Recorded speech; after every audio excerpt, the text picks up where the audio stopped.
size of an island. It has the right to self-determination. Agree to decolonization, but refuse to pay reparation. Abolition of slavery, they still won't set us free. OT governments have their say, but the British still have its way. As a proud contraction, aspiring to self-determination, we refuse to surrender to any colonial agenda, because no governor should have more power than our elected leader. We must reject their constitution, used to treat us like slaves on their plantation. No governor should have more power than our elected leader. You must remember, you signed the UN treaty, so we have a right to determine our destiny. No governor should have more power than our elected leader.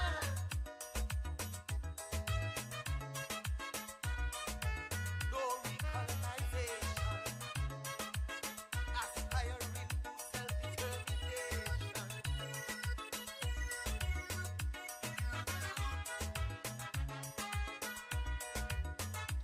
They're using colonial tools to enforce direct rule, override and implement bills rejected in OT Parliament, while development needs they neglect. Don't care about our future prospects. A rich British Empire, yet OTs left to suffer. As a proud contraction, aspiring to self-determination, we refuse to surrender to any colonial agenda. No governor should have more power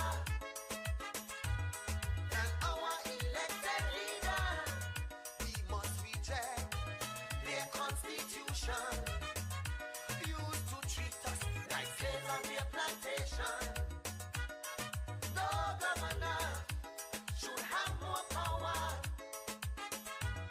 than our elected leader. You must remember, you signed the UN treaty, so we have a right to determine our destiny. No governor should have more power than our elected leader. No.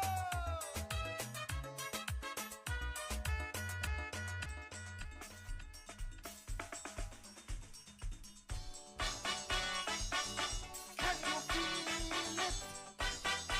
Tell me, can you feel the pressure? Oh, oh.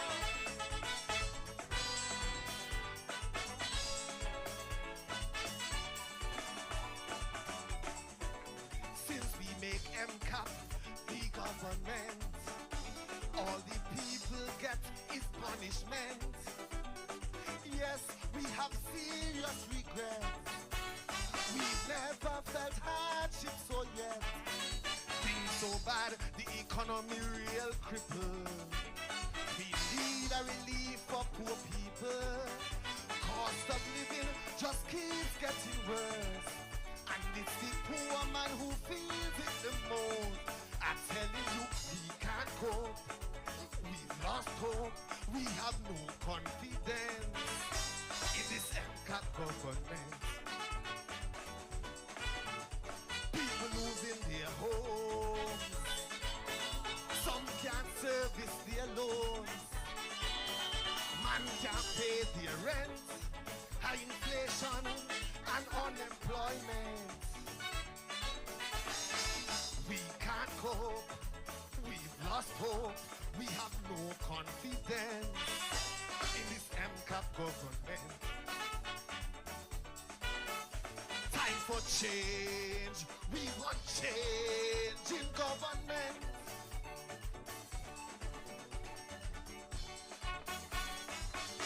Can you feel it? Tell me, can you feel the pressure?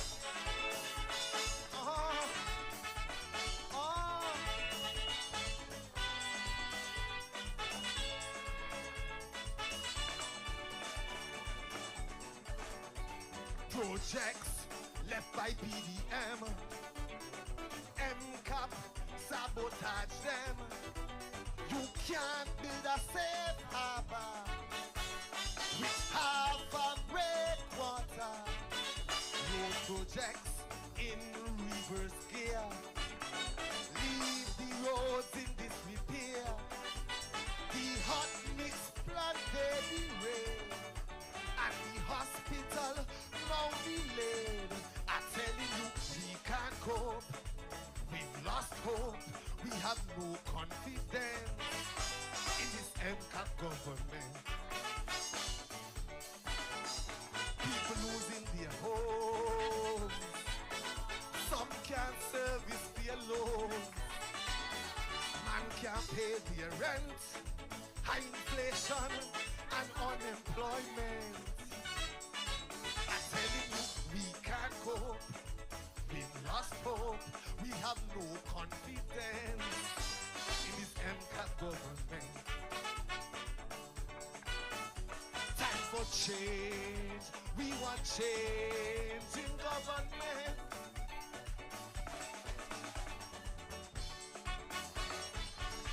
Can you feel it? Manshot, can you feel the pressure?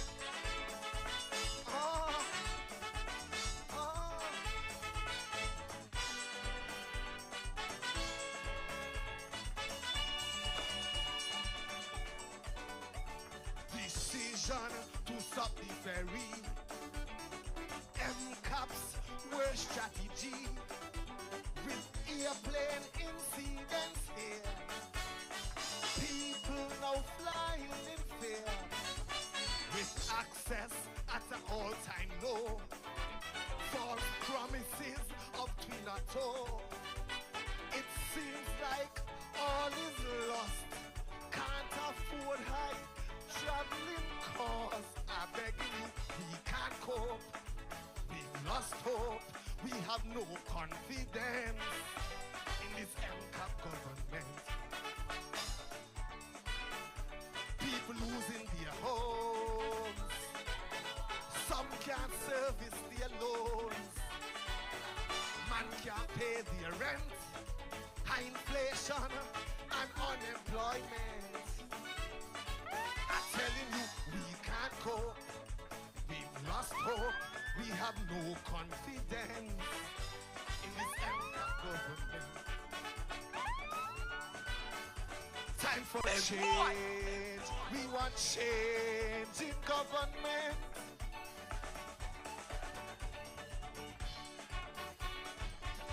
Can you feel it?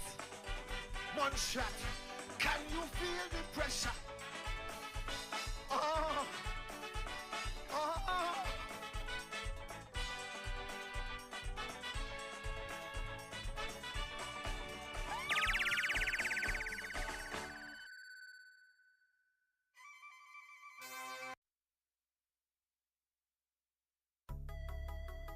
PDM is the party, fighting for everybody. Vote PDM.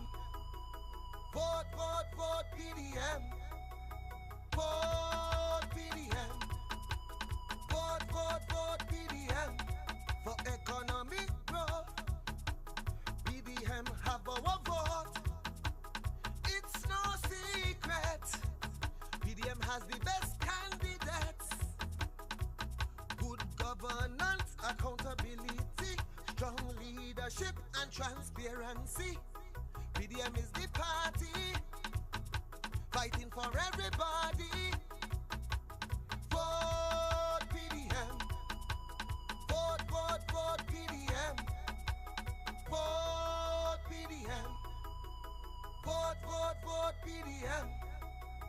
PDM we voting. PDM we voting. PDM we voting, yes. PDM we voting. PDM we voting. PDM we voting, yes. Vote PDM. Vote, vote, vote PDM. Vote PDM.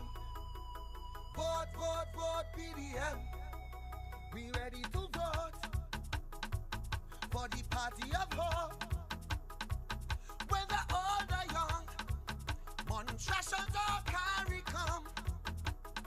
Fix healthcare, education, access, tourism. PDM is your party, fighting for everybody. Vote PDM. Vote, vote, vote PDM. Vote PDM. Vote, vote, vote PDM. PDM we voting. PDM we voting. PDM we voting, yes. PDM we voting. PDM we voting. PDM we voting, yes. Vote PDM. Vote, vote, vote PDM. Vote PDM. Vote, vote, vote PDM. To fight inflation, we have the solution. Putting people first. Put money in the people's purse. Create employment, drive development, fix agriculture, sports and culture. PDM is your party, fighting for everybody. Vote PDM.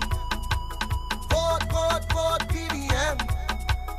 Vote PDM. Vote, vote, vote PDM. PDM we voting. PDM we voting. PDM we voting, yes. PDM we voting. PDM we voting. PDM we voting, yes. Vote PDM. Vote, vote, vote PDM. Vote PDM. Vote, vote, vote PDM. For economic growth, PDM have our vote. It's no secret. PDM has the best candidates. Good governance, accountability, strong leadership and transparency. PDM is the party, fighting for everybody. Vote PDM. Vote, vote, vote PDM. Vote PDM. Vote, vote, vote PDM. PDM we voting. PDM we voting. PDM we voting, yes. PDM we voting. PDM we voting. PDM we voting. Yeah, good night. Good night. Good night. Good night. Good night. St. John's. Good night, everybody. Good night to those who are watching online in the UK, in the USA, in Canada, and all over the world. Good night.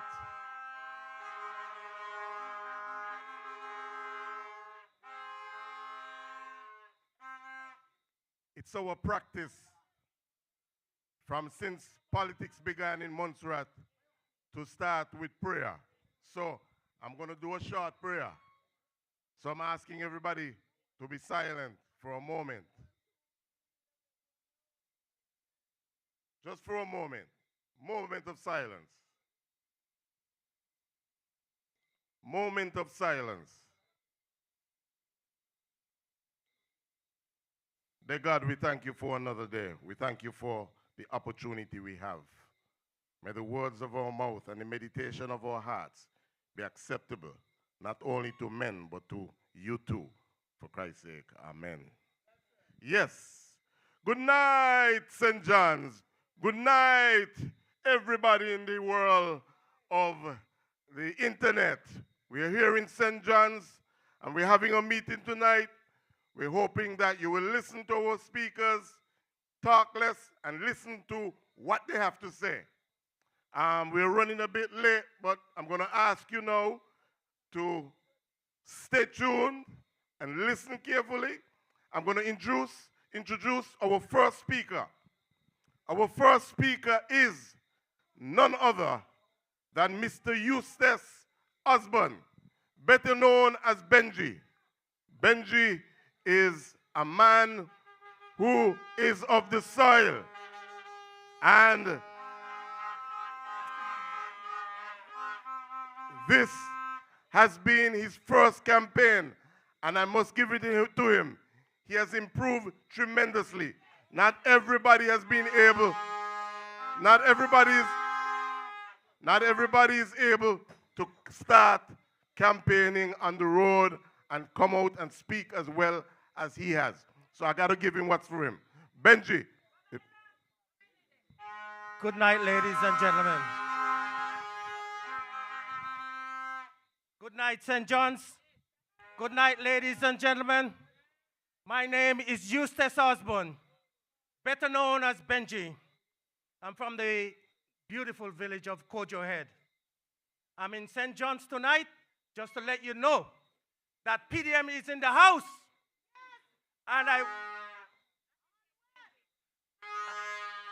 And we are here to represent our people. We are here because we are a team, the workforce that is able to help our country to move on. I would first start to say, I do not want our people to get involved with MCAMP and Alliance because they are a family and they have a feud to see who is better than each other. I am warning you people. I am telling you people, be very careful. Don't get between these people.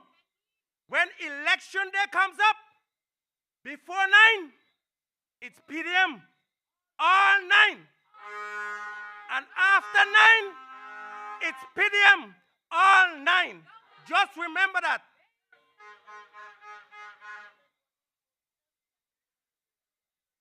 I will start tonight by just telling you that a lot of our people are struggling. Salary-wise, when they finish paying their bills, they don't have anything left. Some of them can't even buy food sometimes. I'm telling you, things are very hard. Very, very, very hard. And I'm telling you, PDM can make a change.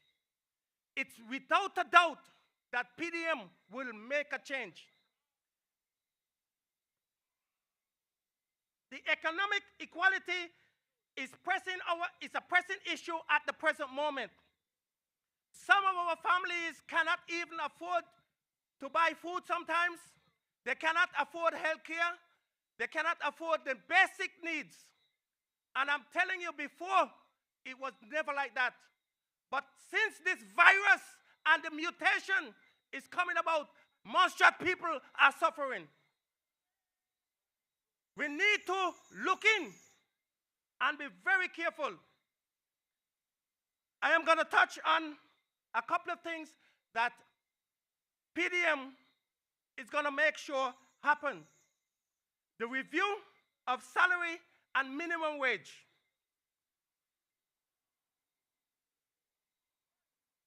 PDM will conduct a comprehensive wage analysis to ensure salaries are aligned with the cost of living. They're going to facilitate a discussion between workers and business owners and company leaders to ensure that we do not suffer as we have suffered in the past. We need to make sure that things are working well. So PDM is going to introduce a gradual minimum wage increase to allow the businesses to adapt without financial difficulties.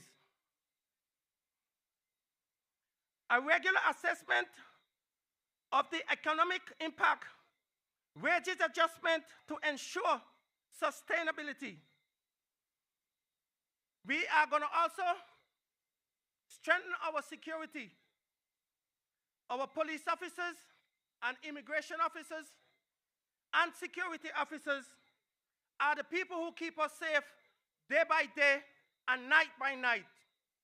They are a part of our community, and we need to ensure that these people are taken care of. We are going to allocate a dedicated budget for improvement of their salary, training, and resources. Introducing community-based policing, fostering trust to improve our cooperation between residents and officers, providing mental health and wellness support for officers to ensure they are equipped to handle the emotional and physical toll on their duties, revising the policies to meet the growing involvement needed in both communities. We also are going to boost our food security. Our food security is very important. We depend on food day by day. And this PDM government is going to make sure that we can do better than living on the importation of food.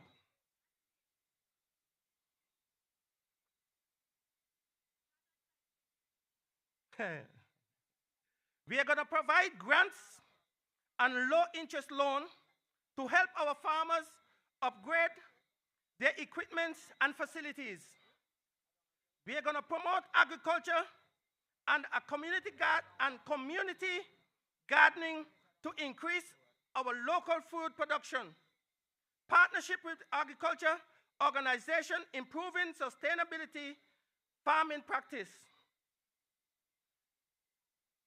In a whole nutshell, I'm just going to say to you that PDM is not going to promise you something and tell you in 3 months we are going to provide this, and in 100 days we are going to provide this. We are going to work with our community, and we're going to make sure that things are well put in place. And without you as our partners, we are going to suffer. We need to work together for the next 5 years coming. When we take office, and after we take office, we will be able to function as a group. So I am telling you, on the 24th of October, 2024, vote Eustace Osborne and the entire PDM team for change and for security, for protection, for peace, and avoid stagnation. Help us to move forward. Thank you, my friends.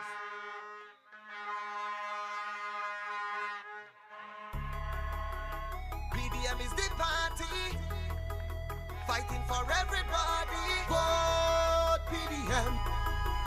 Vote, vote, vote PDM. Vote PDM. Vote, vote, vote PDM. For economy.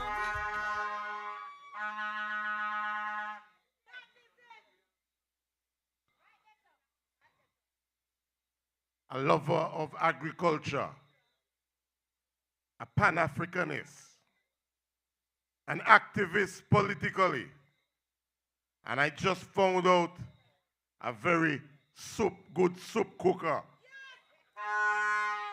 I drank a soup on Friday afternoon from this man, and I said, wow, it's a good soup, me tell you. So our next speaker, he's been active on the radio and What's on Your Mind. He's been active in the UK when he was in the UK. And he's active, always voicing his opinion as to the development of Montserrat. I want to welcome to the podium Mr. Alric S. Lynch.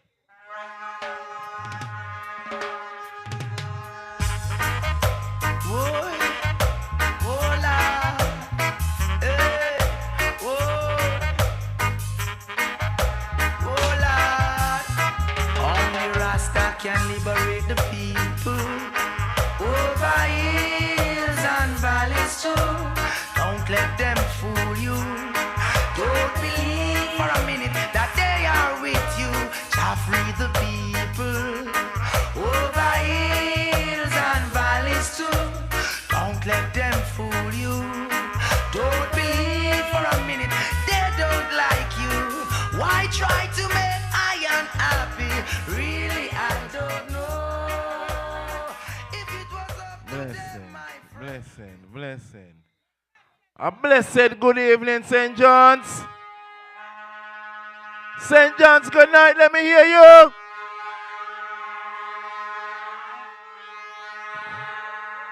Good night to my PDM family. Good night to my PDM family. And you know, good night to my CARICOM brothers and sisters and to the diaspora, those at home and, you know, us abroad. A wonderful and pleasant good night, you know. Yeah, a blessed good night to the ones, you know. Yeah, a blessed Sabbath likewise. Julian, I like how you put me on the spot with my pot, you know. Yeah, but we do give thanks to the Almighty God for bringing us here again, you know. Keeping us safe throughout the whole week. Giving us the opportunity to gather here again in St. John's, you know, talking about the issues, talking about the forward movement of Montserrat. And I say, blessed is the man that walketh not in the counsel of the ungodly, nor standeth in the way of sinners, nor sitteth in the seat of the scornful. But I delight is in the law of the Lord, and in that law do I meditate day and night. Holy King Emmanuel, King Selassie, Jah, Rastafari. Yes.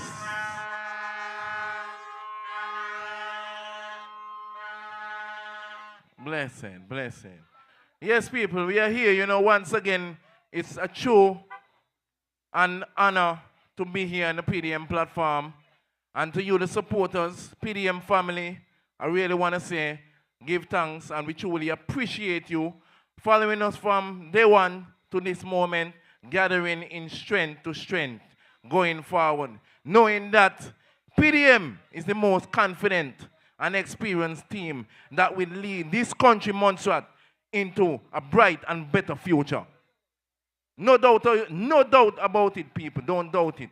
When you look at the team, when you look at the roster, I'm telling you, don't doubt yourself twice about this team. We are ready.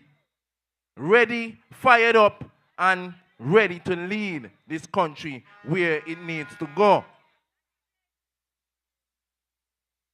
You hear my comrade Benji spoke about not voting for the Alliance team or the NCAP team or even none the independents. Because understand what I'm telling you, people. We are not dealing with no coalition government. We are dealing with an all-nine government, a unified government with a one head, with a united people to lead this country forward. When we deal with the word sound, collision is a word sound that is a crashing word sound. It is a failing word sound. It has failed around the world. It has failed in Montserrat. So why are we going to continue putting or trying something that is not going to help this country go forward? We can't make that grave mistake at this time. It is too critical for us to directly scatter our votes here and there. We need to be sound in what we're doing with the choice that we choose at this present time, my people. This ain't no joke. If we really love Montserrat, and I'm talking to indigenous, Our CARICOM brothers and sisters, as I say, we welcome you because without you, Montserrat would be in a graver situation. You understand? So I am thankful for you being here. You understand? And when we fight the fight, we are fighting one struggle as one people. So let's get it straight. PDM family, PDM team, PDM government, because we say people first. And people, when I say sensitize and educate, I always talking about the people. People, you are the ones that are in a position that we are coming to solicitate your vote. That means you are my boss. You are the bosses of my commands. You understand me? So don't ever forget your position when you elect this PDM government. Because this PDM government is going to be a different government, not like the NCAP government that disconnect themselves from the people, cut off the radio programs, don't even come out and inform the people about what is going on in this country. That cannot be a government for the people. You understand? And that is not a government that we're going to choose and put back in power because it's not capable and the track record is there. I don't even need to be elaborating on what their shortcomings are because we're all living in this country and feeling the blunt shortcomings of these people that they call representatives. My people, we talk about agriculture. And you hear Comrade Benji talk about agriculture, but I want you to take agriculture very seriously. Agriculture is going to help us out of this economical oppression. Agriculture is going to put money in our pockets and food on our tables. Remember I say, soil is wealth and soil is health. This PDM government is promoting healthy eating.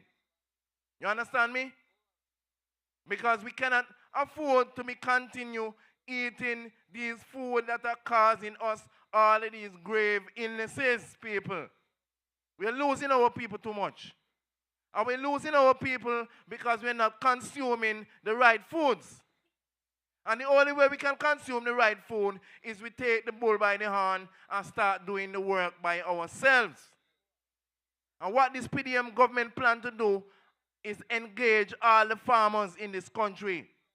And when I say engage them, I mean organize them and speak with them. Find out what they want and also show them this is the plan that the PDM government want to put in place to help farming go forward so that we could reach a level of not only economical but food security. Because we need to cut the high costs of food. And not when we increase agricultural production, the food is still going to be sky high. That cannot work. You understand? Because we are not importing. If we are producing locally and we are producing in abundance, that means the food should be at least 50% cheaper than what is coming in from outside. And once we are producing even that amount of food, to have food security, we will not be importing foods that we are producing for our own self. So all of the money that will be going outside will be staying into Montserrat. You understand, my people? This is what the PDM government will do for the farmers. Understand? We need better roads. I do farming in the Blakes Mountain, and it's over 20 years now. And we can have a proper road to access our farms. When you talk about the rain, the amount of rain come for the day. Right now, not even a tractor can go up there. You understand what I'm trying to tell you, my people? So the fact that we're talking about agriculture, we must put the necessary infrastructures in place so that agriculture can grow. If we do not invest in ourselves, how we can grow? We can't grow if we don't invest in ourselves. If we increase agricultural food production, we can deal with industrial growth. We can start creating initiatives of small industries. Because I hear the Minister of Agriculture talking about these things. But again, we need to stop the lip service and put mouth to action, because that is the only way we can glorify anything that we are doing. Action, people.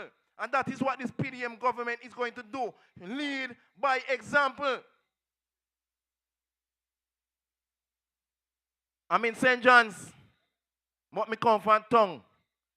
But what me want North people them for know. My grandmother name Mary Baker. Come from Judy Peace. You understand me? Mary Baker and my grandmother. My grandmother come from out of Judy Peace. So me just want not people know that me not disconnected. Me well connected to St. John's. You understand? And when I talk about farming, I still not going to leave out the fisherman and them, you know. Because the fisherman them is very vital for the development of Montserrat. And I have to say good night to Charles because Charles is a dedicated fisherman. And as I say, we the PDM government will engage with the fishers in this country, finding out directly what they need and put the necessary things in place to make the fishers' production increase and cost of living in terms of buying fish will reduce so that we can actually all have a healthy diet. Because people, health is wealth. We could never be building a society and a community and a nation if we don't have healthy people. Sick people can't do nothing. So we have to have a healthy nation. Another important thing that the PDM government is going to do, my people, is engage with the British government in terms of access to the lands south of Bellum. And I'm talking as far as Foxes Bay, Richmond Hill, St. George's Hill, Trenchtown, Gages, Lees. And when I say that, people, I will explain myself clearly to you. It has been 29 years. One, we were in a state of emergency. Now I am telling you tonight, we cannot be in a state of emergency.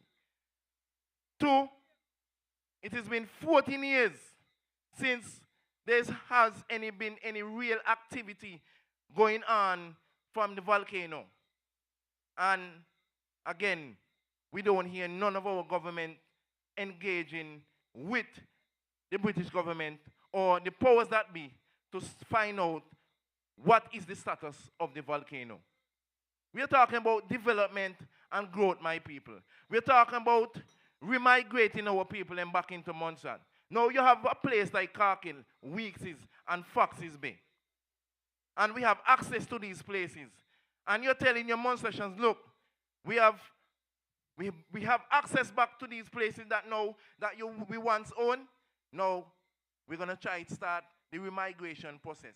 We're going to start putting things in place where this PDM government will put building materials in place in terms of concessions, tax relief, in terms of building materials to help our people start restoring some of these houses back into the place south of Bellum. Because we cannot be a country held back by poor leadership. You understand? We have to have vision. A nation without vision is the last nation, people. And these are lands that we right now truly need to help Montserrat go forward, to create job employment in terms of tourism. Montserrat is a modern-day Pompeii, but we are not selling Montserrat properly. You understand, my people? And that is, again, poor leadership, bad management. Tourists will come and pay millions of dollars just to be in this country, just to be a part of that town that we just lost. And these are the things that we have to really look at and invest in. And these are the things that we as a PDM government will be doing, my people. Because this is the time that we start to engage with the British government and let them know that it is time for us to be remigrating our people, because we're talking about population retention. And population retention cannot take place unless we are remigrating the population of our people, or, as me say, man and woman, and you start to do more bed work and you start to make more picnic. And you got it like a joke. Because the more we live, is the smaller the population get. So if we don't even start one program where we make babies in the country, why go ham to Montserrat? Radama. That is it. So, my people, really and truly, this PDM government, I tell you, is the government that you must choose if you want a future for yourself and for the oncoming generation. We have everybody on board that reflect every part of society. And we're the people-oriented team. We love the people. You understand me?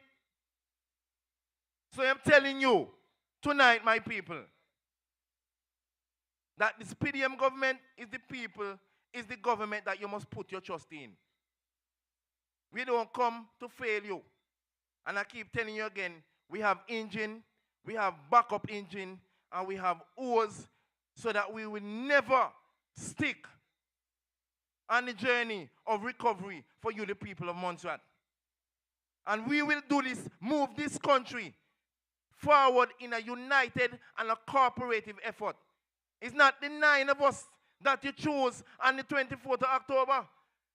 It is all of us going to put our hands to the wheel that will make this country great again, Montserrat. I am letting you know, the people of Montserrat, that you are the government. So do not sit idly by and say, oh, we're not involved. We have to be involved with what's going on. You understand? We have to be involved in what's going on. That is just being ignorant, talking about we no concern and we don't want no involvement or we not. Yo, people, when you talk about voting, y'all really understand how serious the power of your constitutional right to even vote?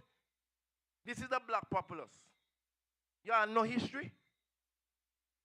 Y'all know what we go through as a people globally just to have a right, just to mark down this X here on a piece of paper?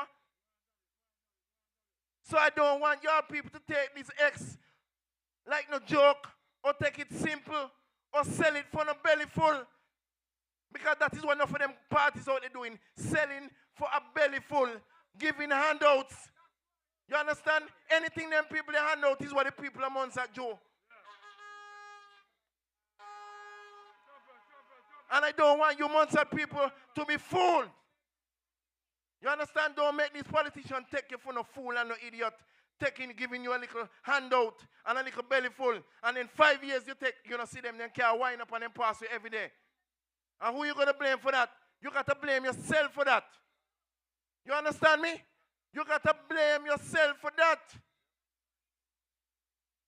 So when I tell you the 24th come, me say not even independent. Not NCAP. Not United Alliance. Because all of them don't fall short of the glory. Only insane people do the things. If you know you don't make something where work, in our work, you know.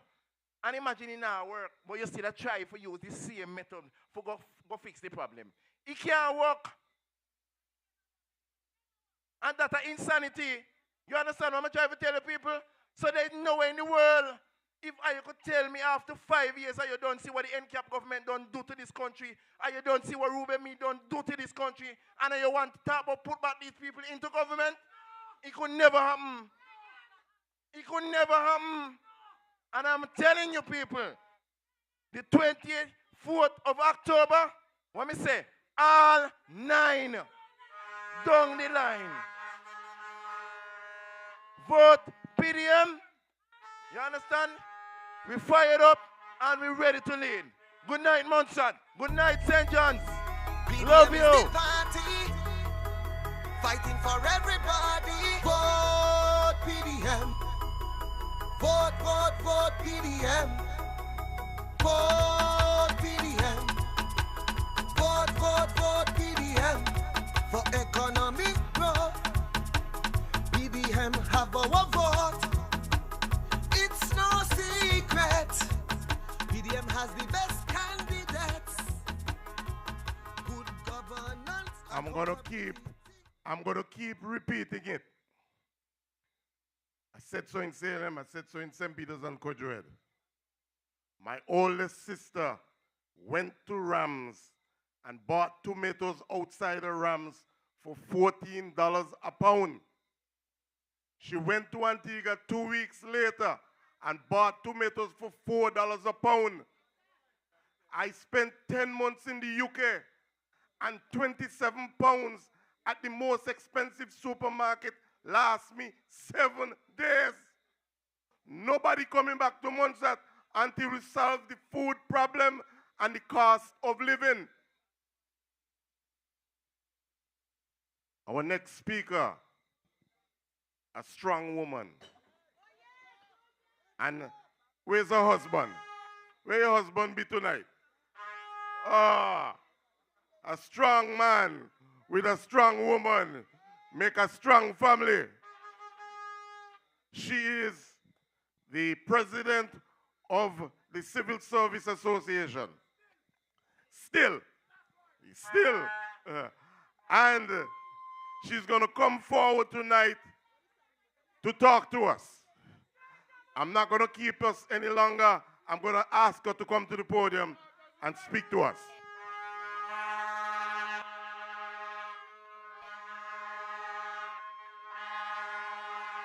She's just a girl and she's on fire. Hotter than a fantasy, only like a highway. She's living in a world and it's on fire. Filled with catastrophe, but she knows she can fly away. Oh, she got both feet on the ground and she's burning it down. Oh, she got her head in the clouds and she's not backing down. This girl is on fire. This girl is on fire. She's walking on fire.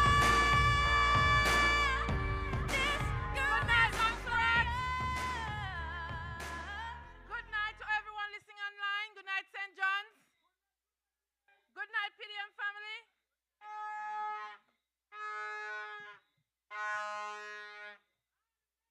Yes, I am Nyota NC Malkia, your humble and committed servant as usual. It's good to be here with you in St. John's tonight. Ladies and gentlemen, I once again remind you that these are serious times. There are several issues which plague our society. We know that you are read up and fed up. But don't worry. The PDM government is fired up and ready to lead. Ladies and gentlemen, our health system is in a total mess. It has been for the last 5 years. It is time for the hospital project to get on the way. It has been stagnant for the last 5 years. All MCAP did was to grade off a piece of land and move an old house and snap a picture and put it on Facebook and try to fool us to say that they started the project. This is not good enough. Our lives matter. The lives of our residents matter. This PDM government will advance the hospital project to its implementation and completion. We will also incorporate telemedicine to give our citizens access to specialists, top consultants in the case of emergencies, for mental support, and to reduce the medical costs for residents. We will not wait until the end of a 5-year term to purchase equipment. We will do better than that. We will run this country with a sense of purpose. We will commit to purchasing at least one major state-of-the-art health of equipment per year. We will ensure to train our health staff in advance and as soon as the equipment arrive on island. No equipment will sit down and leave our people to die. to travel to seek medical services.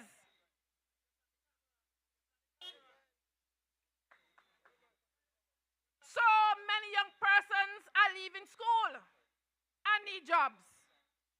We will create jobs with better pay packages in the health sector to attract them to stay and build the population and create training opportunities. This way, we can build a solid health care system here on Montserrat. We will offer incentives to our entire health staff to retain them, ensure they can build their homes, buy vehicles, and ensure that they can afford to maintain them.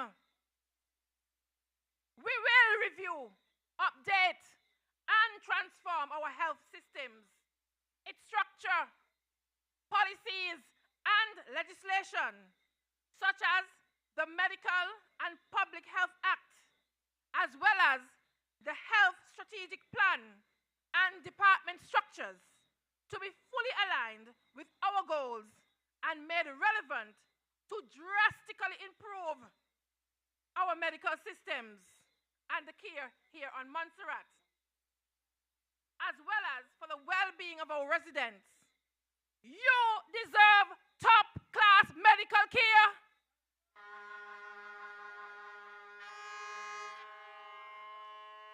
And that is the aim of this PDM government. We will transform healthcare so that the residents no longer have to travel and face high medical costs and have large medical debts. Greater investment will also be geared towards primary health care and preventative. This will address diabetes, high blood pressure, cancers, blindness, amputations, and all other medical conditions that are rampant within our society. We don't need to bring a doctor to change our health sector. We need a doctor in the hospital. This PDM government will ensure that this doctor is fully engaged in offering medical services and care to our people and used as a consultant to ensure that our medical services are top class. Putting doctors in politics have been tried, tested, and failed in Montserrat. We can't make this mistake again. No, we can't. Things have always fallen apart when the doctors in Montserrat are voted into political office.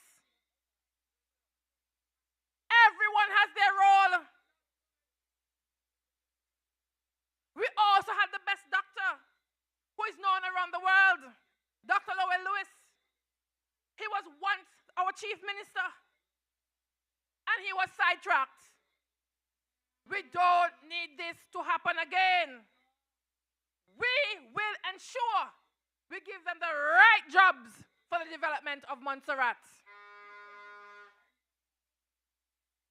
We also see a party leader at the age of 70, yes, 70, who once spoke about giving youth a chance, who now take bottles of medication every day and is a known alcoholic. We will guarantee to have facilities to rehabilitate individuals like these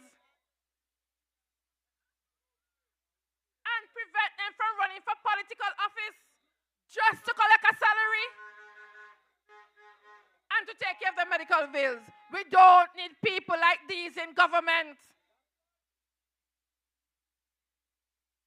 We also see another politician who stepped down as leader, who will be 75 years in a few weeks. This means that he will be 80 years in the next 5 years, but he's still running for politics instead of stepping down.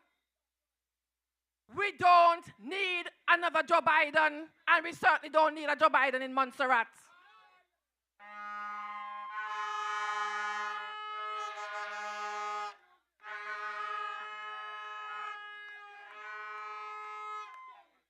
At least Joe Biden had the decency to step down.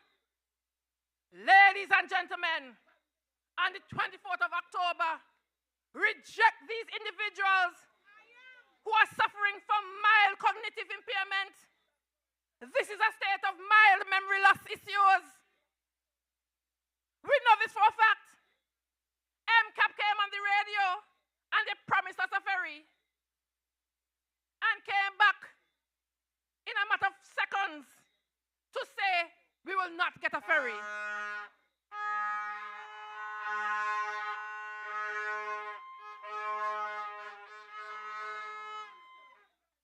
So what do you think will happen? In the next several years, severe memory loss. In the next several years, there will be severe memory loss.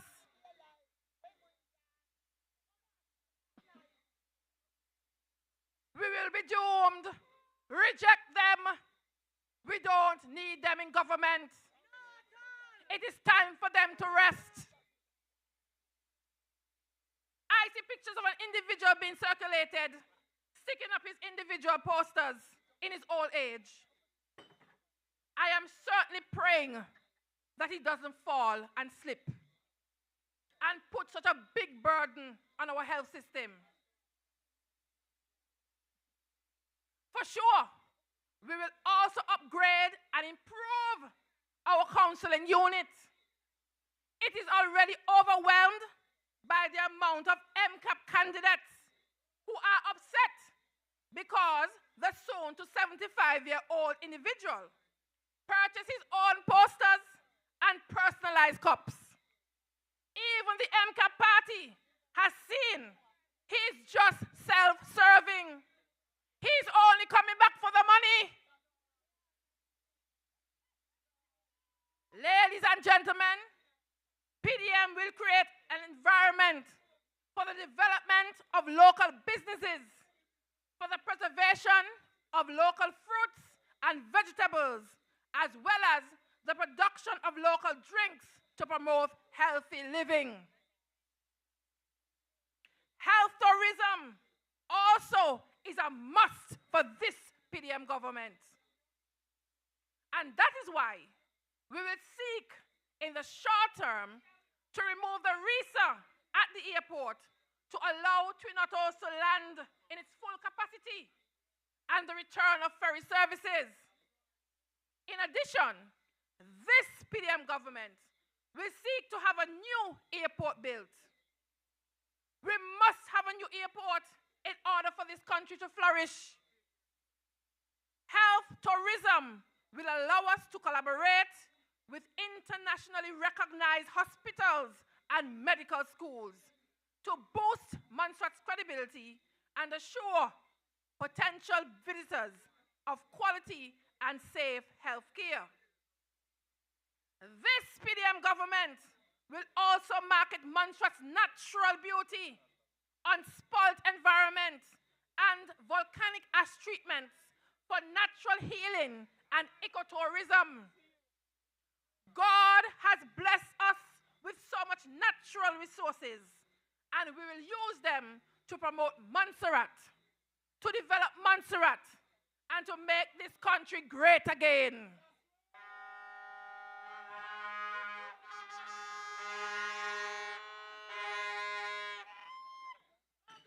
Ladies and gentlemen, I know you're all read up and fed up, but the People's Democratic Movement, PDM, is here. Here and ready to take Montserrat back. We have the right set of candidates who will fight for you and address your healthcare services. We put people first. The MCAP government has been absent. They have been absent. We have a young lady in prison who who is pregnant, who has been admitted to the hospital for treatment. There has been a public outcry for her release, and we are there. MCAP has been absent. To date, the governor has not responded to my letter for request for compassionate release for this young lady. Shame on them. Shame on them all.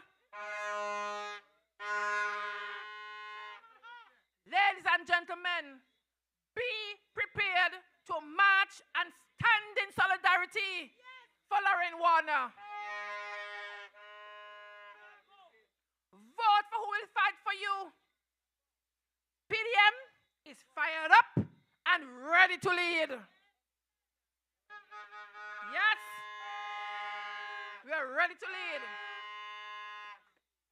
So on 24th of October 2024, get to the polls early. Don't give them a chance to kidnap you and hide you away. Remember the last 5 years you suffered. Vote them out.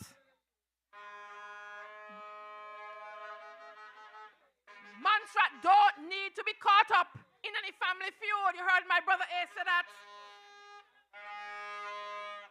We don't need to be a part of the MCAP and United family feud. Get rid of them. Vote for the People's Democratic Movement, PDM, for real solutions, strong leadership. Vote Nyota NC Malkia and the PDM team. Show them who is the real team to fulfill your dream.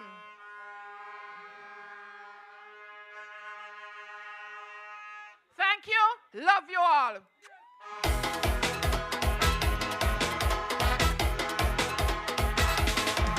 Give me a B, give me a D, give me a M. What you got? B, M. Give me a B, give me a D, give me a M. What you got? B, M. Vote PDM. If you love Montserrat,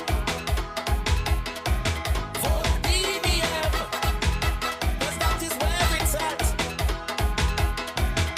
For the economy, together in unity. PDM ready to lead. It's the government we need. Opportunity. We voted PDM. Transparency. We voted PDM. Prosperity. We voted PDM.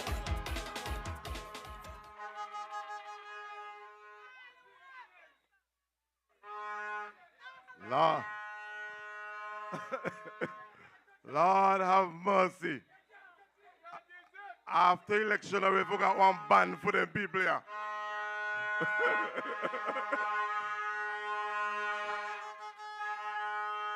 All right, let's move on. Let's move on.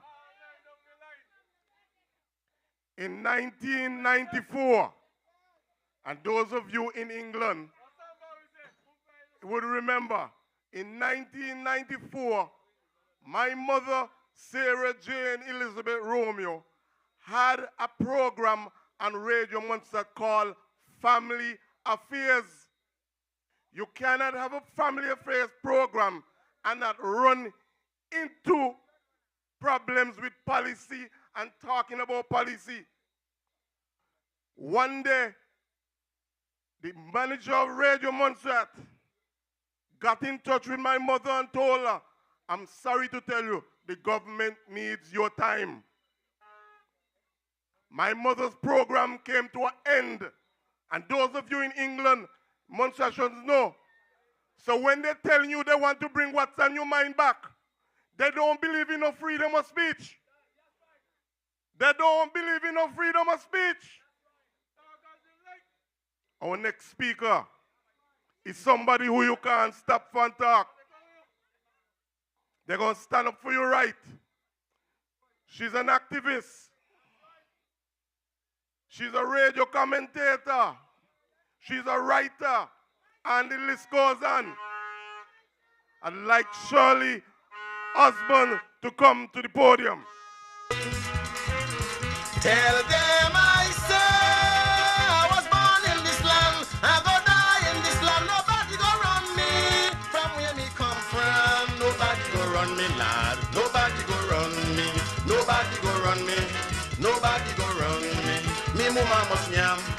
Me papa must yam. Me woman must yam. Me picnic must yam. Nobody go run me. Nobody go run me. Nobody go run me, lad. Nobody go run me. Life ain't much for us to choose. Some we win and some we lose. But sometimes life is so confused. The PDM cheerleading group is the baddest, the best ever, ever, ever. Watch this. Are you not afraid? Nobody. Not afraid, nobody, not afraid, nothing. But broad, yes, yes, yes. I back broad. And I will legs them strong. Injured but strong. All right, watch ya.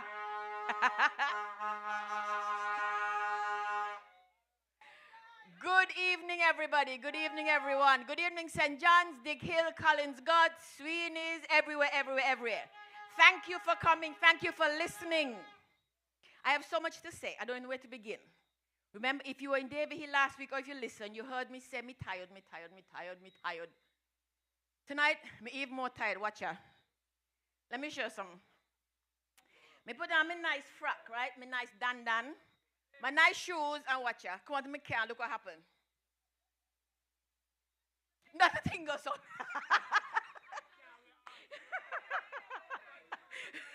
No. Somebody tell me when your foot sick, you see all this month your foot sick, the shoes in there dry up. That's what happened.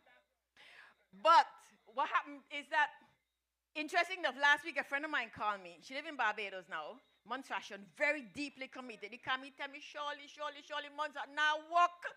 Nothing a month that walk. Nothing a walk. And I said, well, some things. She told me, no, nothing a walk. And I got to thinking, as a matter of fact, nothing a walk. You can't even.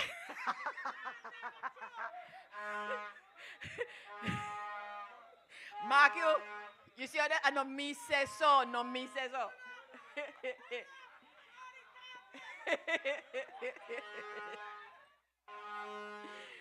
You can't even keep your shoes them safe. So anyway, let me tell you.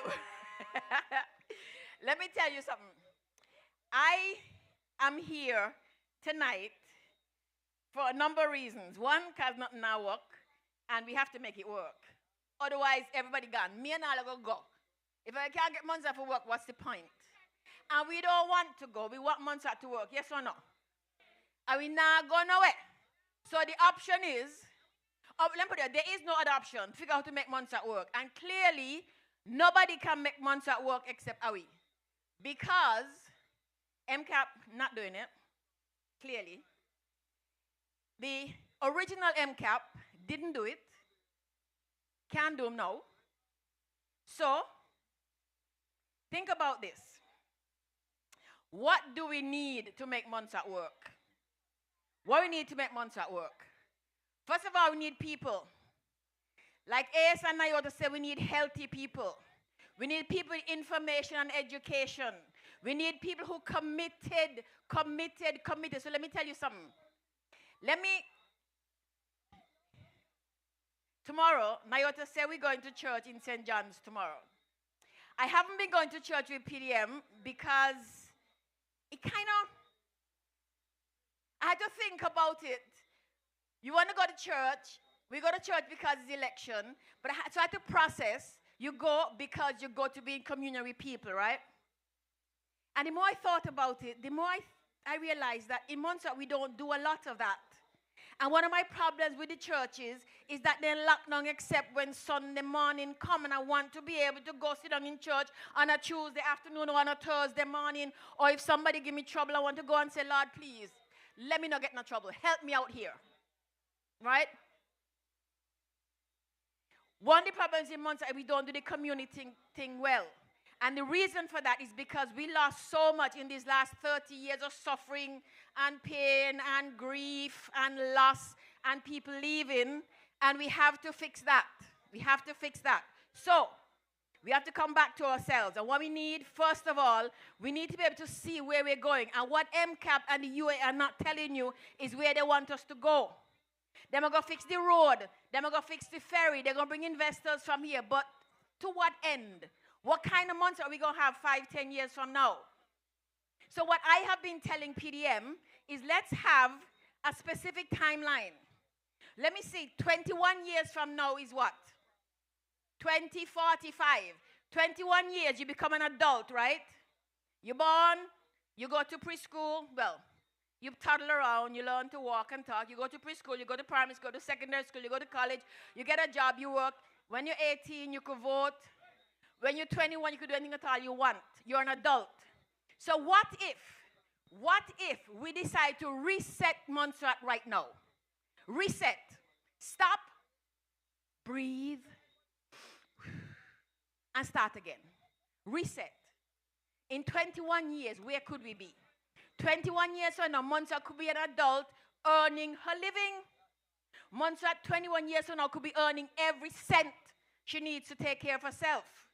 She could pay the teachers, the nurses, the doctors, the street cleaners, everybody. She could do it in 21 years if she has a plan and a vision. And me not tell nobody in Montserrat.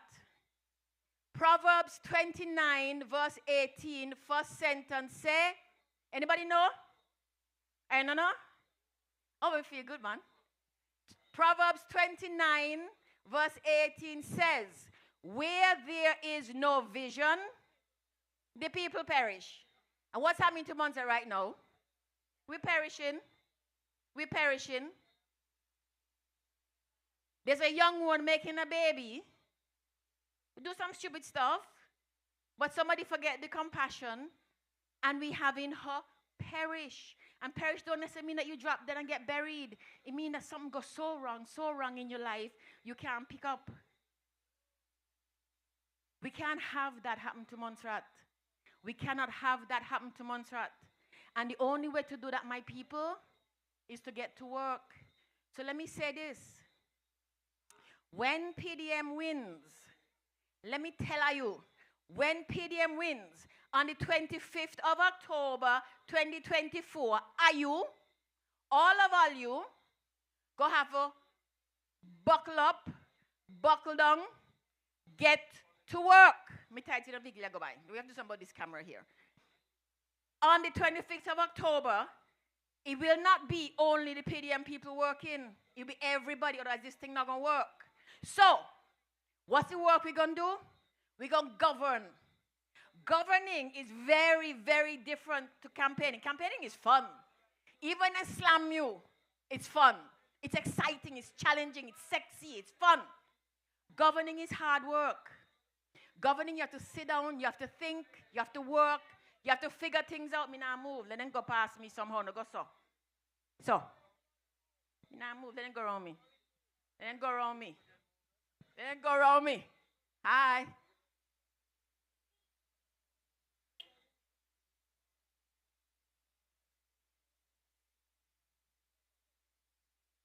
Okay. Because nobody moved me out to the road. The road is PDM road, it belongs to all of it. I don't have to say that. When PDM is here, you go around. When PDM is here, you go around me. You don't walk through me. You don't walk so. Anyhow, let me get back to the point. On the 25th of October, we get down to work. What are we going to do? We're going to fix this country. If I have my way, if PDM has its way, on the 25th of October, the first thing we're going to do is clean up the place. Montserrat looks shabby. You need to cut grass and clean up the houses. We talk about houses for people to live in. Fix them up, clean them up, fix up the yard. Even if nobody lives in the house, fix up the yard, make them look good. Because you know why? When your environment around you clean up and nice, how you do? You feel good in it. When you walk into your house, Friday afternoon, when you're done work for the whole week, you got shoes and bag and book all about the place, Friday afternoon, right? You clean up. Saturday morning, you feel good in it. Yeah, because the house clean. So we're going to do that. Because when your place clean, your brain works. And we need our brains to work. Or that Montserrat not going to work. So yesterday, I made a formal application to Montserrat. I made a formal application to Montserrat for the job as one of the leaders in the next government. Me write, put on radio Montserrat, I sent on social media and WhatsApp, please vote for me and give me the job, one of the jobs of the 9, to fix this country. I gave you my resume. One of the things I can tell you, me hear people say, they're going to vote for Ruben because Ruben has connections, because Ruben has courage. Ruben me no got no more courage than me. Ruben got more courage than me? If Ruben had courage, we would not have had this 2010 Constitution. Let me tell you something. There was a governor here, and I could call names now, Governor Pierce. When he was here, because I was the speaker, I did the proper thing. You have meetings with everybody. And I had meetings with the governors once every couple of months. And one of the very first conversations we had, he, an Englishman, sent here to be the representative of the Crown, said to me, with all due respect, Madam Speaker, we can't say this in public, obviously. But you could say, no. With all due respect, Madam Speaker, although we can't say this in public, how on earth did Montserrat manage to get itself a constitution like that in the 21st century? Me watch the man, and I said, huh? And I said, I fluffed something. And then I went to Parliament, and I met the then leader of the opposition, who was Mr. Easton Farrell, and I said, Mr. Farrell, come here, ask you something. And I said to him, the governor said to me so-and-so, how did that happen? He said, well, there was some money, there was some money that they wanted to give us, and we had to sign. I said, that don't make no sense. Eventually, I heard that it was $10 million. So basically, they sell out Montserrat for $10 million. Where did $10 million gone? You know what I could do with $10 million? You know what I could do with $10 million in the government of Montserrat? And clearly, they did nothing with the $10 million because we can't see it. Montserrat is no better now in 2024 than it was in 2010. As a matter of fact, in many instances, in many ways, Montserrat is worse off. So the question you have to ask MCAP and Mr. Meade is not just where the money. Is Montserrat better off now than when you came in? Is Montserrat better off in 2024 than it was in 2019? Ask the question. Hear the answer. The answer, if they're honest, they might go to church, you know. They must preach and so. The answer has to be, if they're honest, no. No. Nothing has improved. Quite the contrary. We're getting worse and worse and worse and worse. So, if we are going to realize this vision of a better Montserrat, a stronger Montserrat, a more powerful Montserrat, a Montserrat that works, we're going to all have to get to work. We're going to all have to be healthy. We're going to all have to be healthy. And so one of the things that PDM is going to have to do, and PDM is going to do and is committed to doing, is working seriously on preventive health. Preventive health means that we're going to avoid as much as possible the illness, the injuries, the diseases. I know four men who I know well in the last few months, last piece of them foot. For what? For diabetes. My great-grandmother, my grandmother, one of my favorite aunties died from diabetes, complication of diabetes.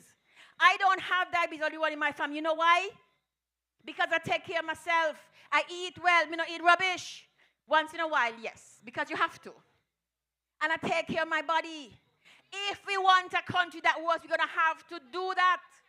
I met the minister of health from Cuba some years ago. He informed me that in Cuba, hardly anybody dies from breast cancer and prostate cancer and diabetes anymore. Because what? Because Cuba has a system that takes care of its people. If PDM is not going to take care of its people, then PDM is going to just be like MCAP. And PDM is the exact opposite of MCAP. So what are we going to do? We're going to take care of our people. And every year, every one of you and your children, Tutmo Saman Bagay, go get the well check for free, because that's how you take care of people.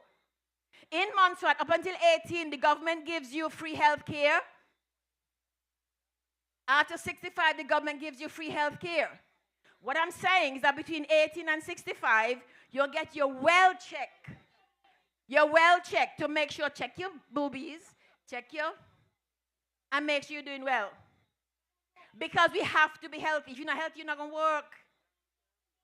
Yeah, all of that. That too. We're going to take care of our health. Preventive health is the only thing that's going to make the difference. They're building a hospital. They're not building a hospital for us. They're not building a hospital for healthy people. They're building a hospital when you're done sick. And not even when you're sick, because there's nothing in there for mental health. We have been talking. You know, I'm the leader. I was the founder and director of the Montserrat Conference. We have been talking to Mr. Farrell and Mr. Kernan over the years. What's going to be in the hospital? There is no dedicated pediatric unit. If you're not looking after children, you're not looking for a country. We want population, right? Do the, what Ace say? The bed work, baby. The bed work. Do the bed work, but we also need people coming in. All right?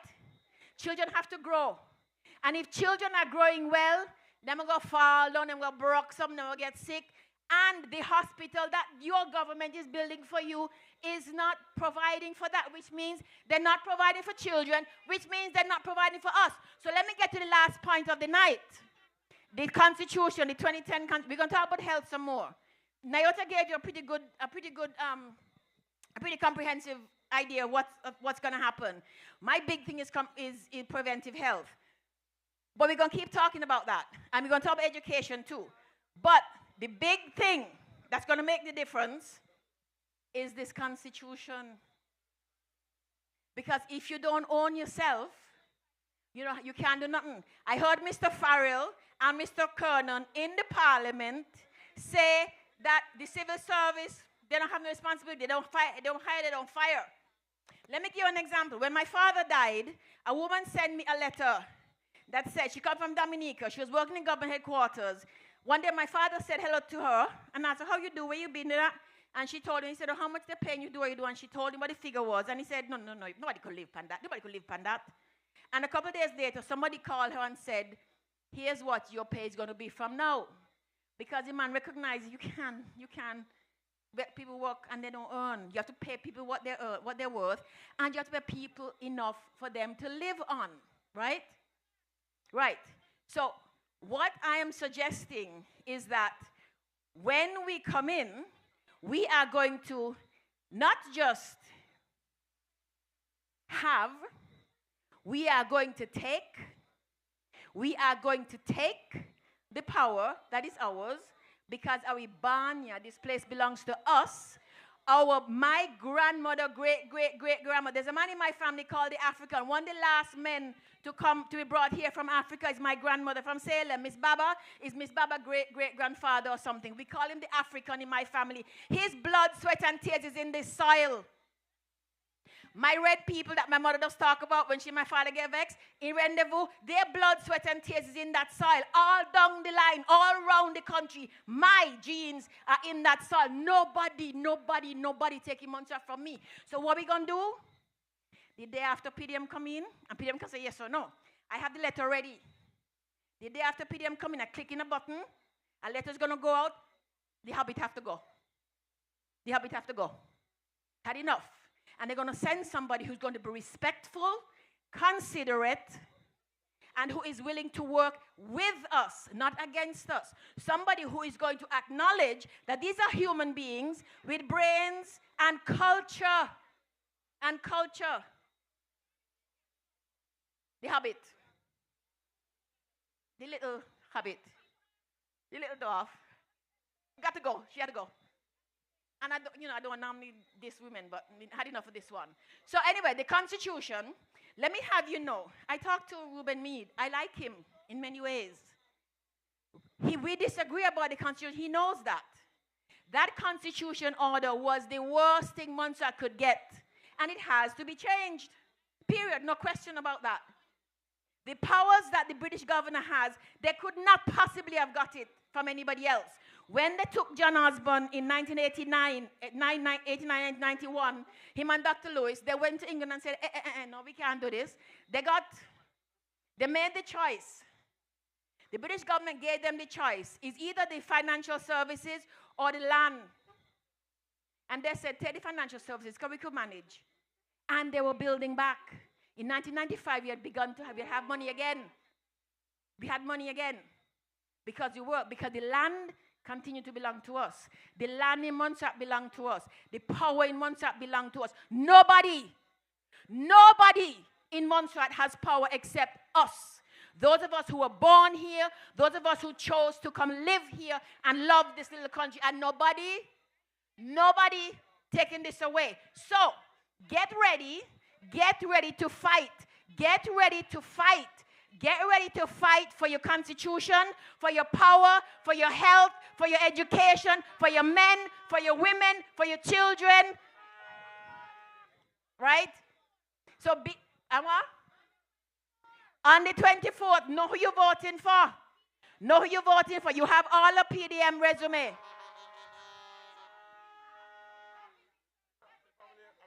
Are you? Okay. I'm not sure you. But okay.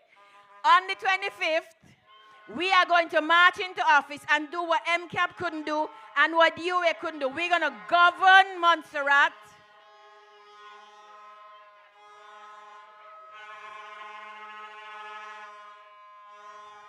Oh! Go! Goodbye, family!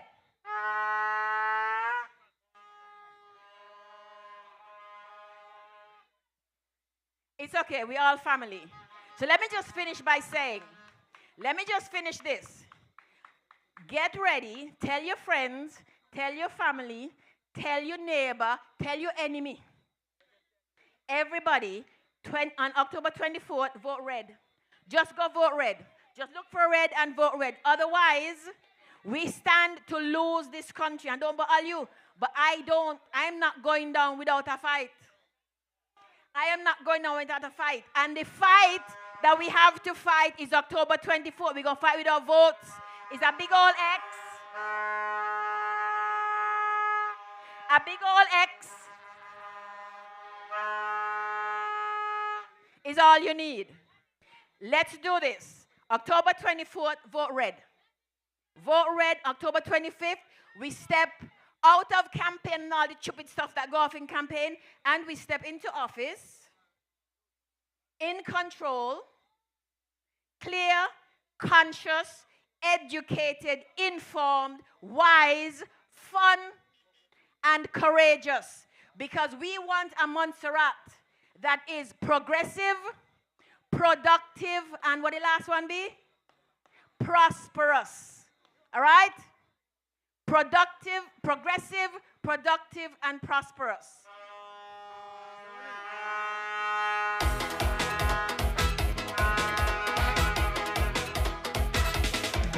Give me a B, give me a D, give me a M.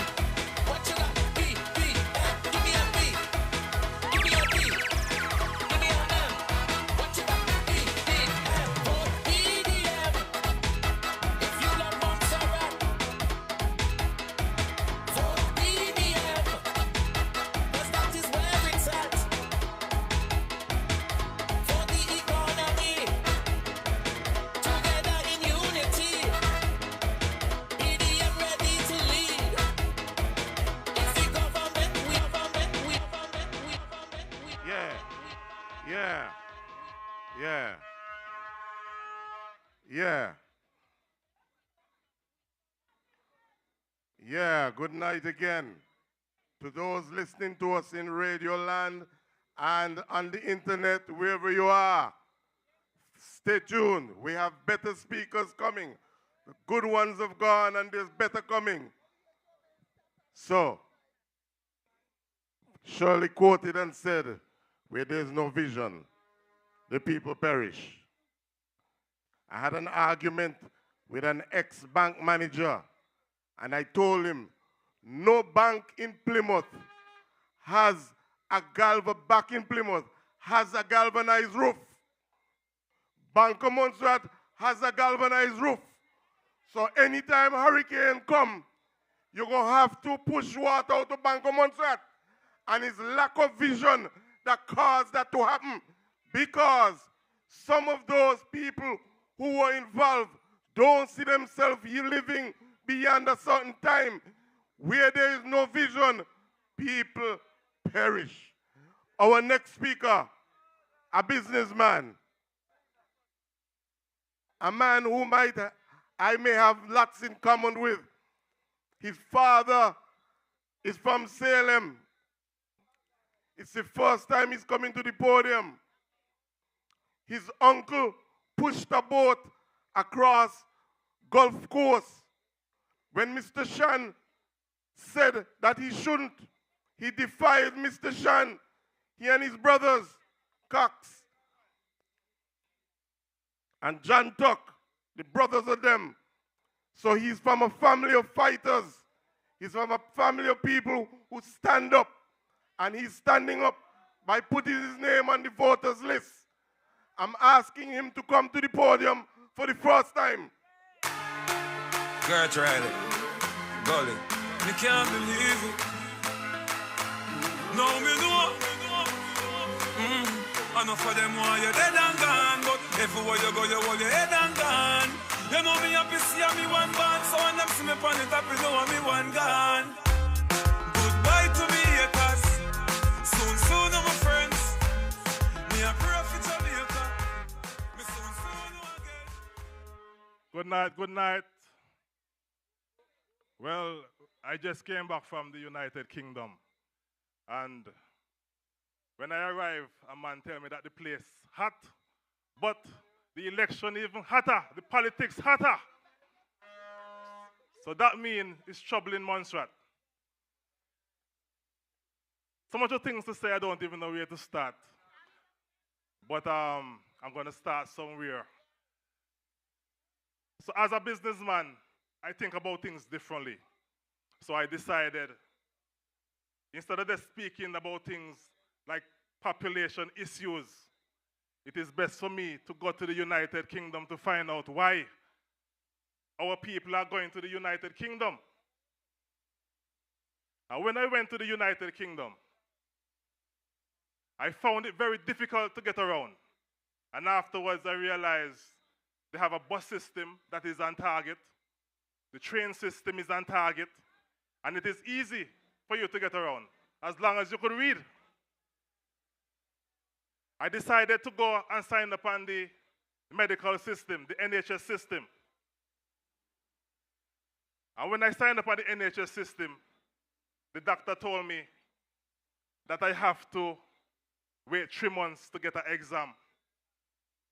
And I said to myself, if in case our Montserrat people have to go to England and they have to wait for 3 months, no wonder a lot of people go to England and die. So I decided I'm going to go to a private doctor. And when I went to the private doctor, consultation is £280. Just to go to a private doctor, £280. And I was down here complaining that $150 is too much. When the doctor put his hand on me and put a machine on me, the bill went to £680. And that is when I realized that United Kingdom is not as cheap as some people want you to believe. It is expensive. But I spoke to a lot of people in the United Kingdom and they said to me, the main reason why they're even in the United Kingdom is simply because of medicals. And some people are there because of, education. You need to get yourself certain education, so you go to the United Kingdom, you get your degree and so forth, and that is all right. But for those who are leaving Montserrat just because you're following people, it doesn't make sense. So when I come back to Montserrat, I said to myself, now I could tell people, it is better for you to stay in Montserrat instead of going overseas, as long as you vote for the PDM party. If you don't vote for the PDM party, it's going to be trouble.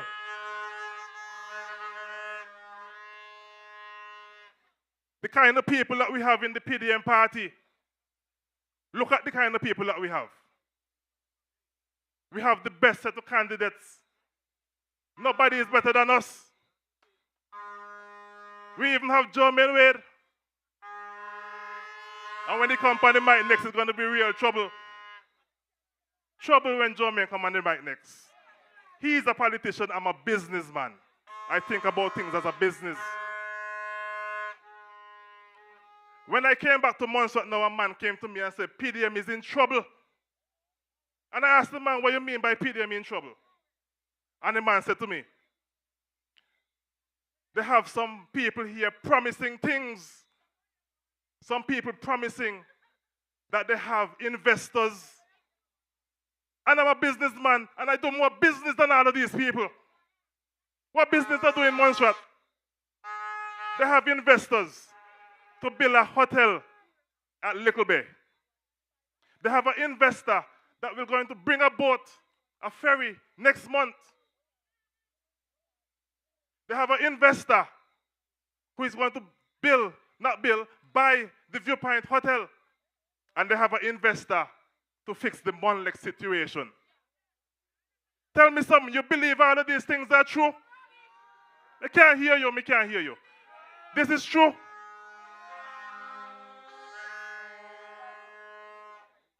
Imagine you have people saying that they're going to do things for the country. And when I come to St. John's tonight, I'm looking for a podium because I know they have meetings. And somebody tell me they brought down the podiums because they don't want anybody else to go on the podium. And these are the kind of people that you're saying got to fix things for you. If in case they don't win the election, what will happen? Will the promises still be kept? Ask yourself that question. Are they going to keep their promises if in case you know that other political parties are going to come and you're a big man, you're respectable, you leave the podium and tell them use it, it's not a problem. I have fixed potholes that people in a community are part of the MCAP family and they drive in the pothole and don't fix it.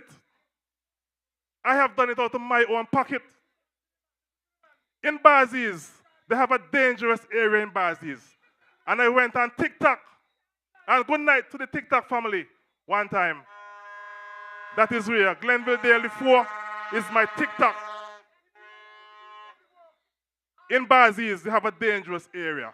And I spoke about it to a minister close to Bazis. And they never fix it. And I went on TikTok and I spoke about it. And they still didn't fix it. And as soon as the government dissolved, the guys at Public Works sort it out. So I have to give respect to the guys at Public Works for fixing the issue that we have in Montserrat.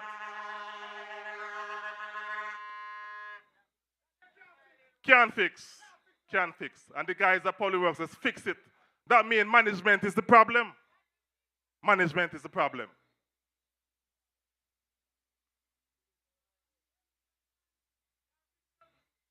The next thing I want to talk about is that I am in the private sector. And sometimes I get emotional when I talk about the private sector. The private sector is the engine of the economy. The private sector is struggling. I speak to business people. And when I speak to business people, they tell me, Glenn, I only made $84 today. How could a business place continue to operate when you're not making money? The population is small. People are traveling. And the government don't care to find ways how to stop people from leaving this country. The PDM party has plans in place to fix everything that needs to be fixed. And we have no segregation. Whether you come from Jamaica, Guyana, Santo Domingo, wherever you come from, amongst that people you be. It doesn't matter where you come from. And even the people that is not supporting PDM, we are going to look after them. We're not going to push them one side. PDM is not that kind of party. We are going to look after everybody. We are going to share bread. We want to see people have a nice house, a nice vehicle, and some money in the bank. That's what we want. That's the kind of party we are. We want people to live and be happy. I am not a politician, but I had to join because Montserrat is in serious problems. And if in case I don't come forward, I have to blame myself. I'm not going to blame myself and say I should have come in and help. When the Honorable Paul Lewis asked me to help him, I said to him, I'm a businessman. He said, Glenn, that's what I want. I want the country to run like a business.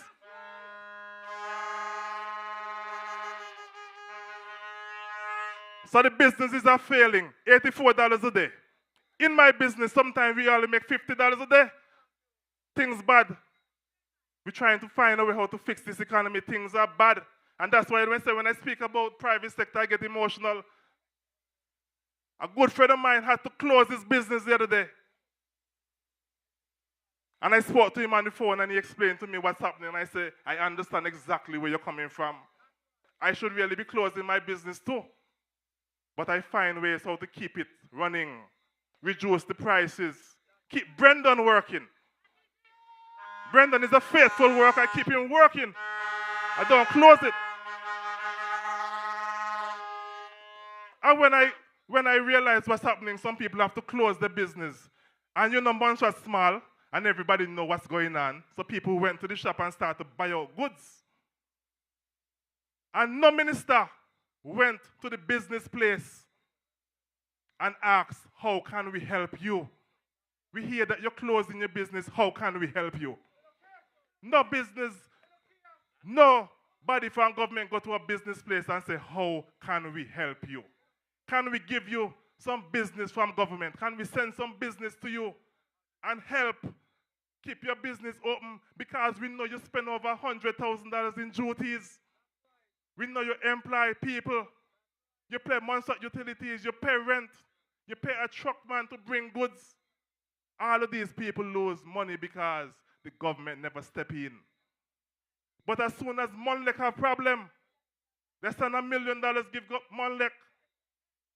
And when it comes to social security, they send money there also, but nobody help the businessman. PDM is not going to be that kind of government. I am going to always go to the business places and find out how I could help them. What can I do to help you? Do you need exemptions? Can I give you an exemption? I will try to help them find ways how to make their business work because business is important to Montserrat. When people realize that businesses are closing, you think that people are going to go and start the same business? It must be a reason why the business closed. And I am telling you, a lot of business right now is thinking about closing their doors. They need help. The PDM party is going to take some services that government is offering and we're going to give them to the private sector. Even an individual who is in another party who clean roads, we're going to give him a job. Not because he with the other party, we're going to give him a job to clean the roads because he's good for cleaning roads. Are we not bad-minded? We are going to help the people of Montserrat. It no matter where you come from. It no matter where you come from, we're going to help you. When I look at the list of things that the PDM party is going to do for this country, never before has anybody done these things. Never before have they done these things. The PDM party says, nobody that is making $2,000 a month should be paying income taxes. Nobody has ever done that before. And I have to applaud the Honorable Paul Lewis because the Honorable Paul Lewis is a caring man. And I always support him. And he will be the next premier. He will be the next premier.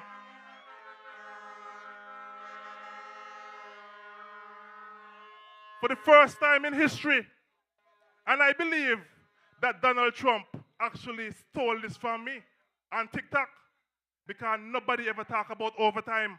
And all of a sudden, Donald Trump said he's going to remove our taxes from overtime. I said that we're going to reduce overtime taxes because people work hard. I remember when I used to work and all my money gone in taxes. I used to work long hours in customs. We're going to make some difference. We're going to make changes. And the Honorable said, we're going to waive the $5,000 saving requirement for residency. Nobody else does this thing, the monster. Nobody else does this. And when I come back, I hear them say, PDM going to give away everything.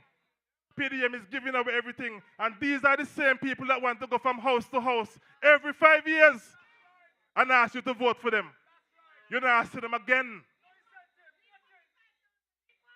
Then now see them again. The PDM party is the party for you to vote for.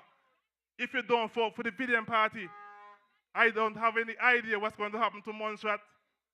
I don't know if you're going to be able to live here. And when I speak from the heart. I'm not just saying things because I want a salary. I don't want no salary. Everybody knows that I'm good. I do what I have to do to survive. I'm not here for no money. I'm here to make things right. And I'm here to support the PDM party and all the members. PDM all the way. Make Montserrat great again.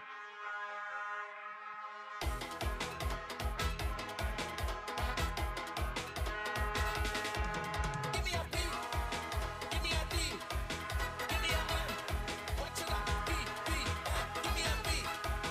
Give me a D. Give me a M. What you got? P, P, M.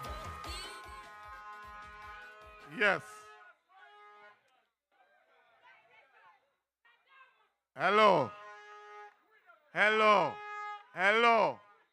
Hello. I want everybody. Hold on, please. Let's hold on for a minute. I must tell you the truth. It's the first time this man has come to the podium, and I am impressed. I am impressed. And one of the reasons why I'm impressed, I said to him last week, no, this week, I asked him, you sell tires? He tell me yes. He said, I asked him, who government does sell tires to now? Buy tires from? Tell me not him. Just imagine, all the public work tires, all of the police tires going to certain businesses. And there's no sharing. You're going to hear more about that from me.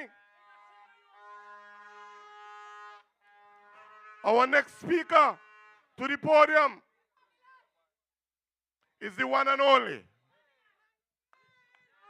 The one and only and the only one. A man for the people. A man who has been fighting to give us an opportunity. A man for the youths, yes.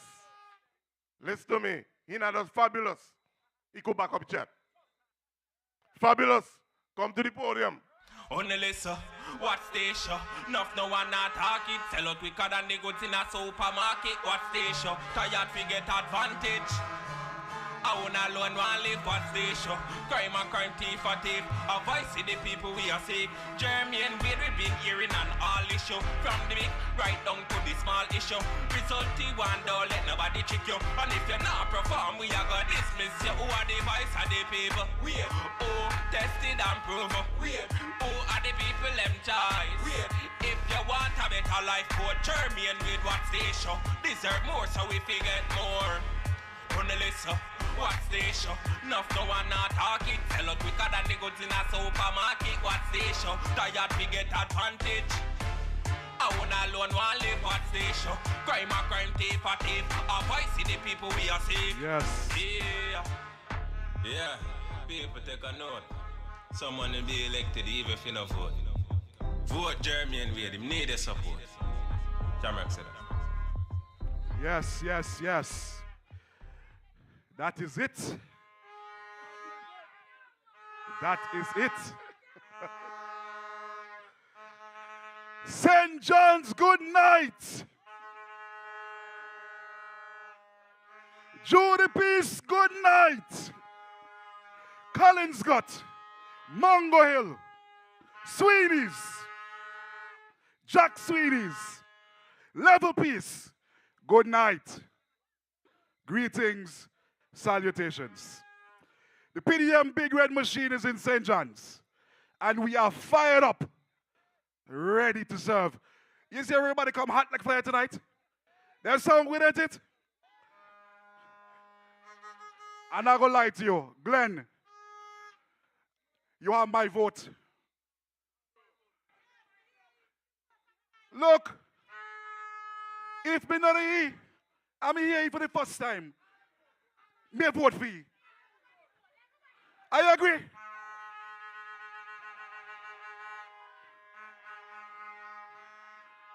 And not because you hear me say because Glenn vote, all 9 me vote down the line. There's no mistake about it. I make sure I understand that. I like it. Good message, my brother. I want to say good night to some people I see in the crowd to start. For 10 long years, they tell me, come out to that, I come into this. I want to say good night to Mr. Willock. I saw him early on. They said that the United Alliance pay for him to come back to Montserrat and paying for him to campaign. So in other words, he's singing for his supper. But I want to say to you, sir, come home. No, don't shut him. Come home, Gregory. Gregory, I have joined and I am now telling to you, come home, Gregory. I see Vicky lock up past to the crowd in my good family. I don't know how she get with MCAP. I don't know how she get with MCAP. But the good Lord was a forgiving man. So PDM will be forgiven. And we are going to say to Vicky, come home. Vicky, come home. Saga, come home. And I look in the crowd and I see some faces that I know are staunch MCAP supporters. I want to say welcome to them. And I want to say to the good gentleman sitting down there, sir, over there, sir. Come out to that and come in at this.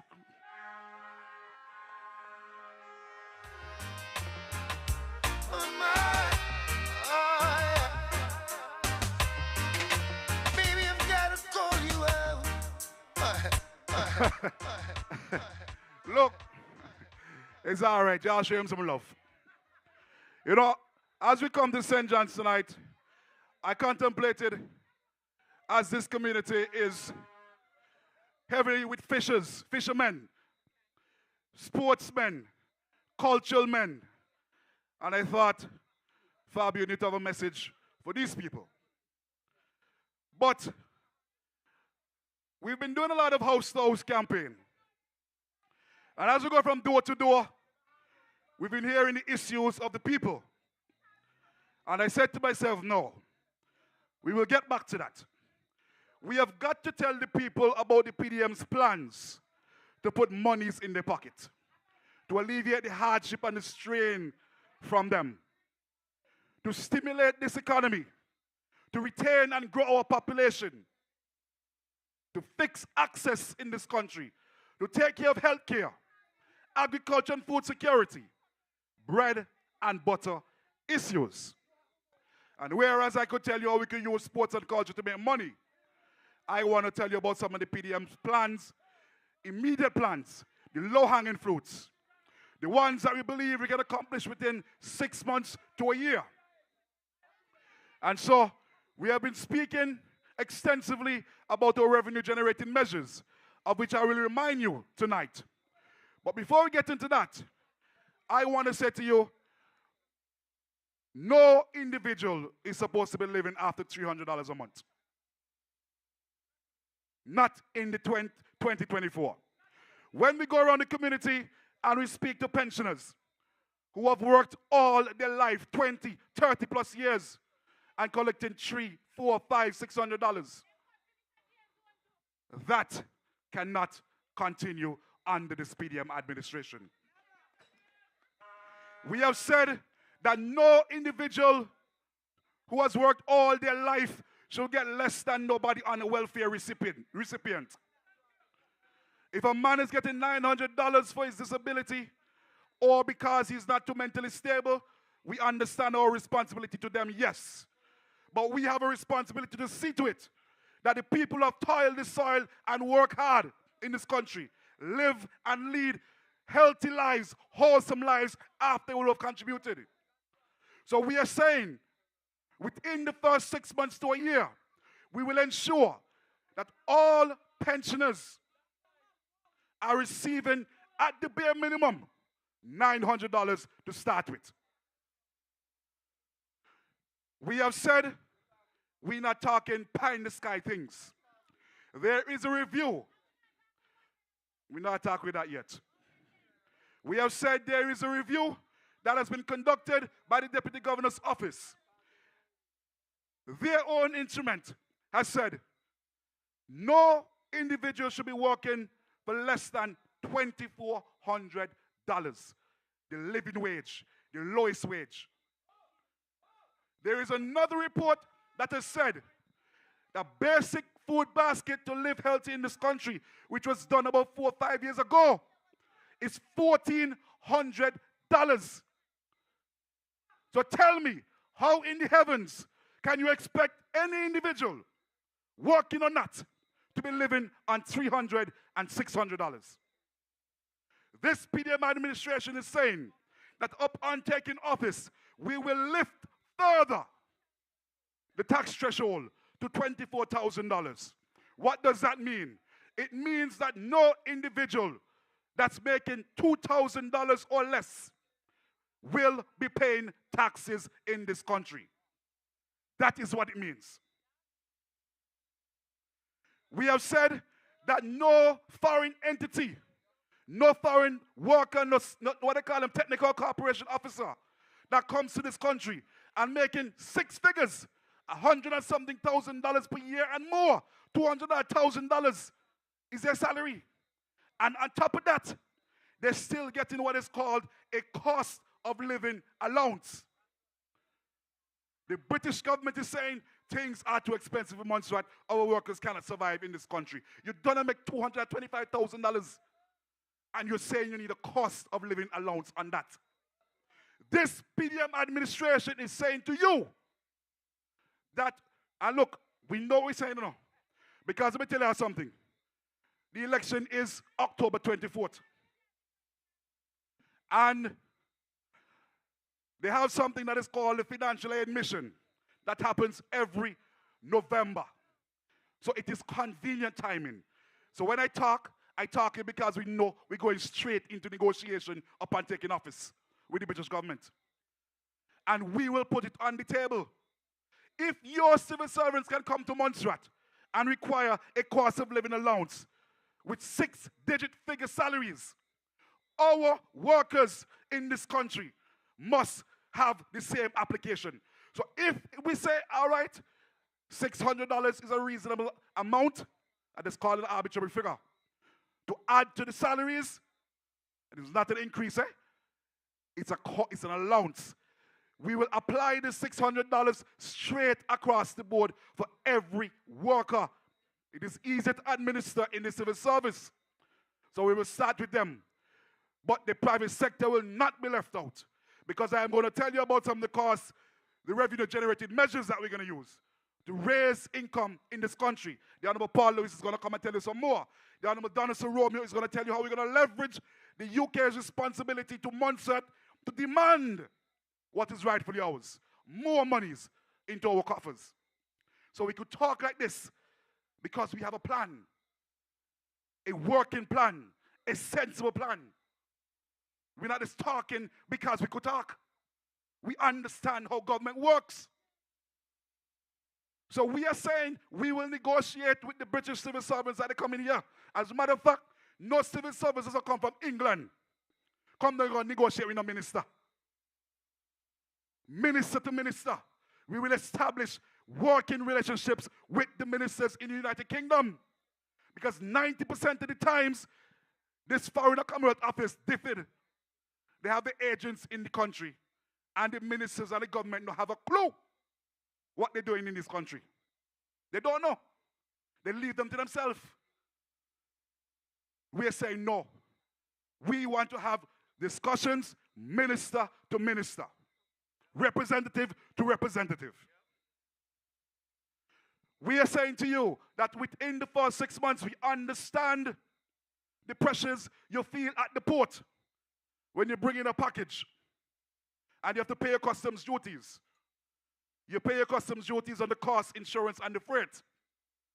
Whereas we have Mr. Glenville Daly, my comrade here, soon to be honorable, who will help and guide us in restructuring the tariff to lower the rates that is not too detrimental to our income. So we lower the rates that ease the pressure off of you when you pay your duty. We're going to do that, but we're going to make sure that it not cripple the government coffers.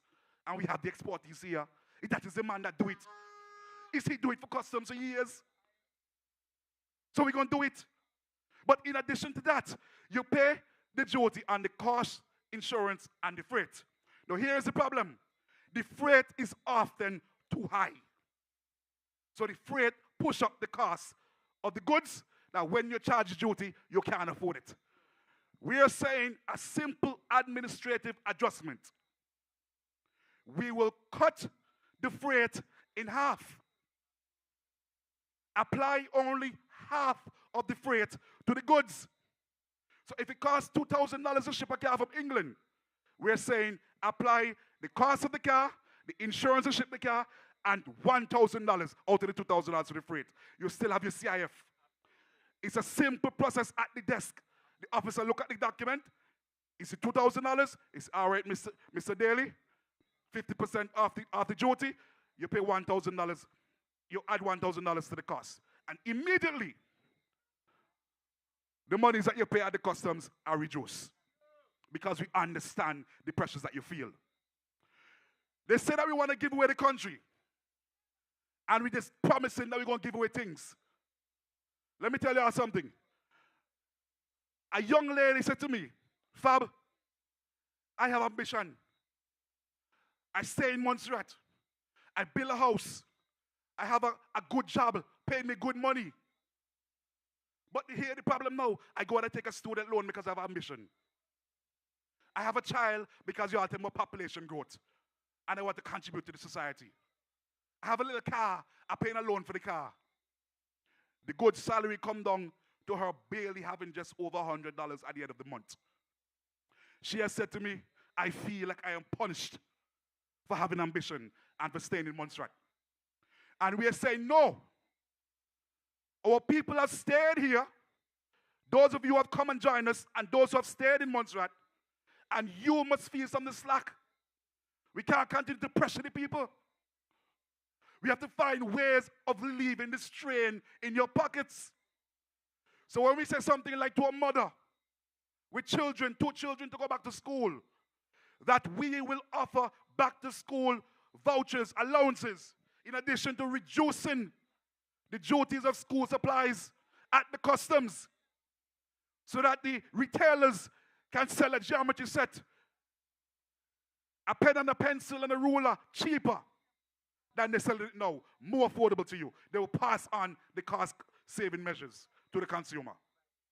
We understand your plight. A people-first government. Listen to me, I want you all to listen to me good, you know. Because when I talk to y'all, I talk to y'all from the heart. And I keep saying to y'all, we know what we're doing. We're not no rookies in this business. That is the difference between this PDM team and the rest. We are people who understand the business sector. People understand the civil service. People understand governance. People understand people. And that is most important. People. Now, comrades, we have the private sector. And you have heard many of my colleagues talk about, I think it was Ace, my brother here, spoke about the houses that we have around the community that we're going to offer the concessions to, for them to revitalize these homes in the exclusion zone, in Corkill and Weeks and these areas, to create employment, increase the housing stock. But in the same breath, we must look after our contractors. We must look after our truckers. We must look after people in the industries that will support that revitalization. So for the truckmen that have been struggling year in, year out, can't afford to put on a tire when the tire busts because they work just not enough to sustain the vehicles. We are saying parts for these heavy trucks, heavy equipment, should have reduced duties. We are saying power tools and tools in general for contractors, mechanics, tradesmen must be reduced further. We have to offer incentives. And the reality is, you're not losing the money when you offer these incentives. People like to think, oh, when you give a concession, you're losing. You're not losing because a man would not have ordinarily bought a piece of equipment because of the cost of it or the duty that's applied to it. So when you lower the duty now, the man is going to say, boy, I could afford to do this now because I don't have to pay this deport. And instantly, you assist the men them to position themselves for the economic boom that is going to, because listen to me now, there is going to be an economic boom in this country, Construction is going to boom in this country. Again, tourist numbers is going to rise in this country. And so very quickly, as I mentioned tourists, I want to talk to you about some revenue-generating measures now. Because they like to say that we have fanciful plans. And we're giving away everything. So let me tell you how we're going to raise some monies. I have told you about our tourism plans in education tourism.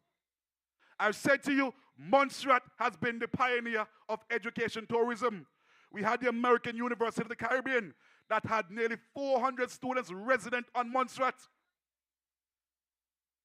I am saying to you that we're going to do it again and do it better. We have set the blueprint for every other country to copy. And are we now doing? We now benefit? We're going to fix that.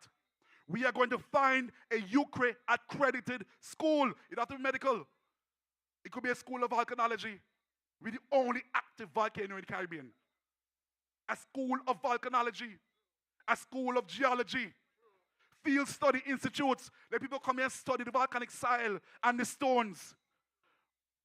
Big money. We will attract, because the discussions have already started. The expression of interest has already been laid.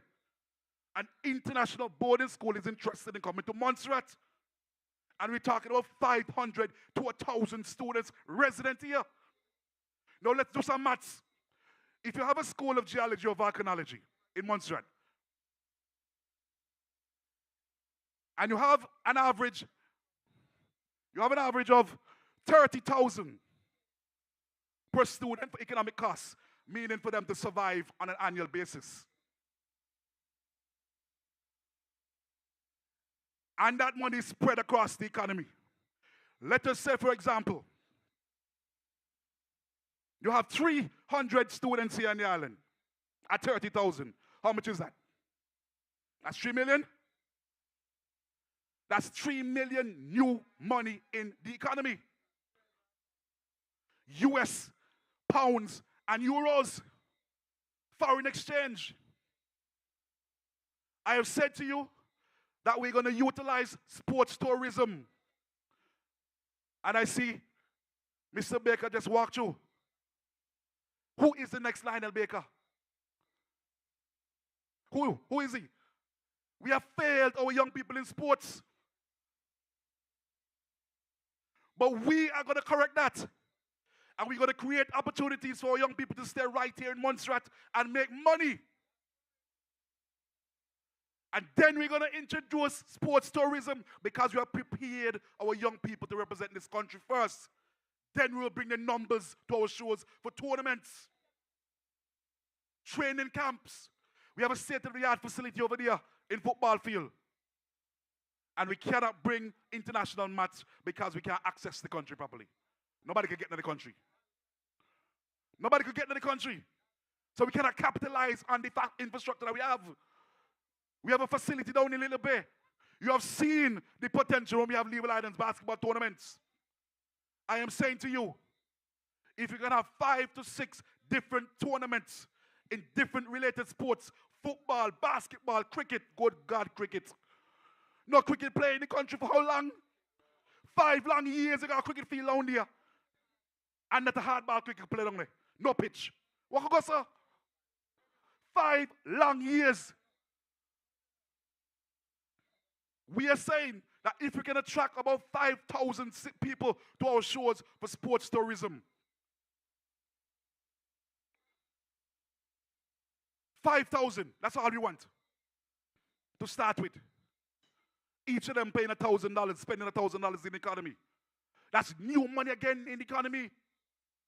New money, no taxes on your back. People, we have said we're going to utilize heritage and cultural tourism. On an annual basis, we're bringing in about 4,500 between St. Patrick's and Christmas.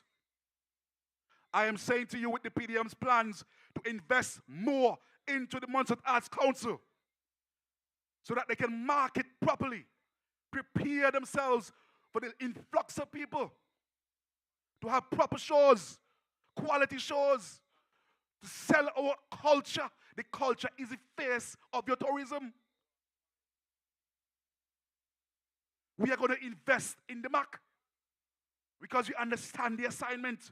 And in doing so, we expect the numbers to double. So from 4,005, I am expecting at least about 7,000 people within a 2-3 year period. Returns on the investment. You have to have a plan. And you see, I hear there's a saying, right? When on bush drop in the water, and today you rotten for today. So some of the problems that we're having now is from the blunders that were made in the past. So we got to fix it now and position ourselves for the takeoff. That is what we're going to do. We're going to invest in our people. And I want you all to understand something. Investing in your people. If I invest in my good friends here, an investment in them is an investment in the broader economy. Because they're going to spend whatever investment you put in them in the economy.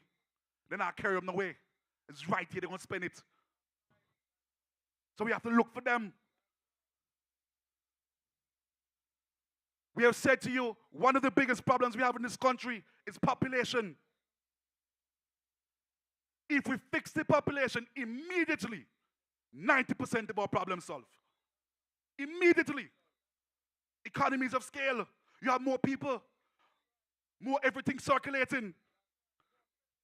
The spending power becomes greater. Cavill could open the shop now and know that on a Friday night, a Monday night, Tuesday night, you can make money all week. Because people want things to do and numbers in the country. But when nobody there, Sunday and Friday look the same. A Sunday afternoon and a Friday night look the same. What could go, sir? That cannot happen under this PDM administration. Can't happen. Comrades, we have, I think, 3 more speakers. I forgot we have the full artillery tonight. So I got to wrap it up quickly. You know I could talk to you all forever. But I'm going to wrap it up quickly now. Because we have the Honorable Mundo coming behind me. We're happy to have him back. We have the Honorable Donaldson Romeo and we have the Honorable Paul Lewis. I want to tell you all something. I hear this talk about them saying that we have infighting for leadership. Thank you. Not a Christ thing, Gosso. Listen to me. Not a Christ thing go like that. We know who our leader is in the Honorable Paul J. Lewis. We know who our deputy leader is in the Honorable Donaldson Romeo. We know who our members are. There is no mistake about it. So the body of the man is about the infighting. You see, we understand strategy and how to govern. Let me show you some successful countries in the region. Let us go down to St. Lucia. The Prime Minister, Philip J. Pierre, has 2 former Prime Ministers in his cabinet. And they understood taking a back seat and allowing the young, more vibrant person to go forward and support them. The Honorable Donaldson Romeo understood that assignment. When you talk about Gaston Bowne and Lester Bird in Antigua, yes, they had some fighting. But Lester eventually understood he has to step back and allow the youngster to go forward and support him as a senior minister. You go down to St. Kitts. Denzel Douglas never supported Dr. Joe in the election campaign bid for the leadership. He didn't support Dr. Joe. But he understood the assignment. Dr. Joe was selected as a leader, and he's going to put his support and experience behind Dr. Joe to make the government work properly. That is what we are all doing, bringing our collective experiences to the table to move this country forward. So don't bother with them in the awkwardness. All the infighting that used to be in PDM, gone to the United Alliance. All of the infighting, listen to me carefully, all of the infighting that used to be in PDM, gone to the United Grievance Party. And so, as I always like to tell you in wrap up, you have three options. Because I'm not even studying about the independence. I love them. Somebody tell me, boy, you got to care for the independence because everybody got a friend and a family somewhere. But let me tell you something. This election is about friend and family.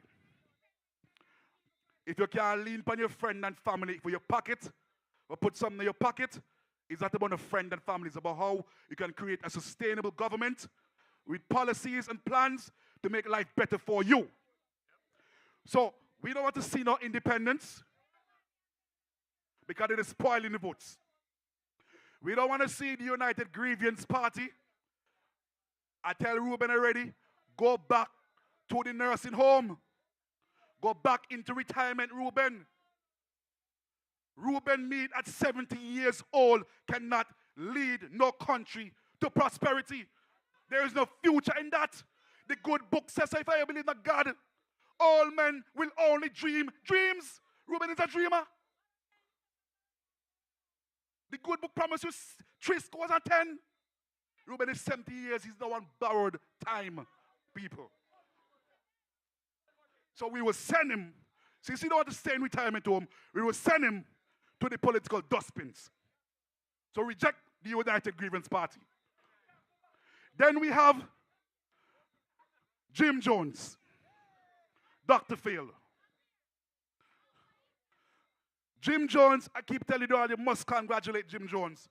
Because I don't know how Jim Jones get supposed to be educated, sensible people to jump on a sinking ship where they could see the hole and the water coming on the boat and the boat go down and still jump on the boat with Dr. Sammy.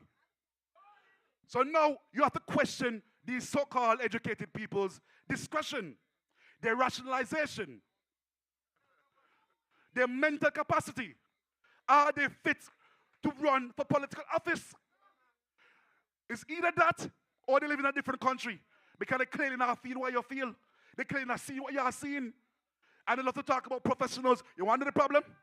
All of them left some big salary and now coming to look a bigger salary. So they can't relate to when we say things hard in the country. They don't understand. They don't have a clue. So you could take the choice of Dr. Fail, who was failing every single aspect.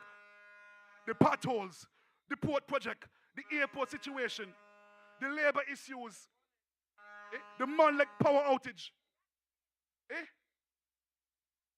Everything that has failed under this administration. The remote, everything failed under Dr. Sammy. Everything.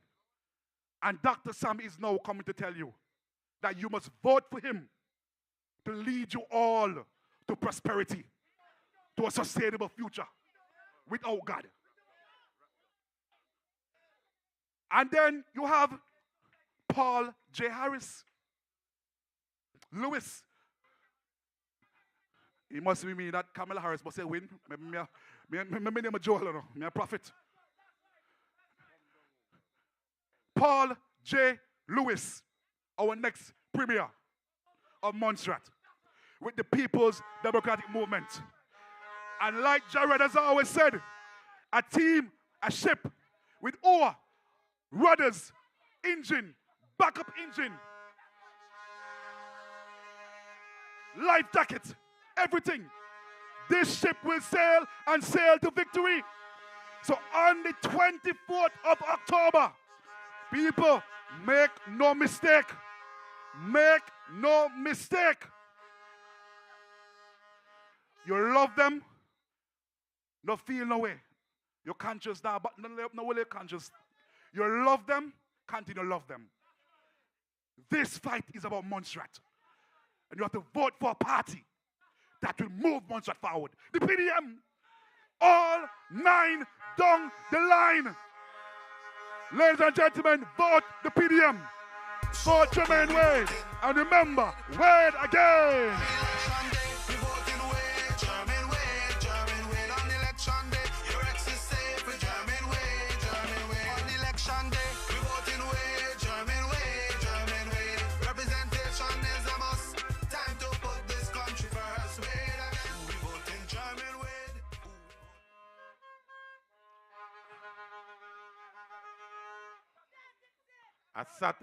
It's Saturday night, so we have some speakers, and we don't lack speakers. Ladies and gentlemen,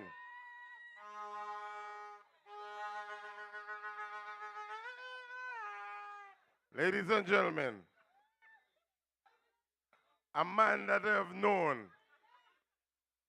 I have known this man for the past 52 years of my life. And if you see anything wrong with me tonight, it's because he gave me a piece of barracuda this afternoon to eat. He's a good chef and a good cook. A captain that took me on his vessel to St. Martin. And he tells me that it is the best he has ever felt in years. He doesn't have a PhD. But I know that if he was running the Ministry of Public Works,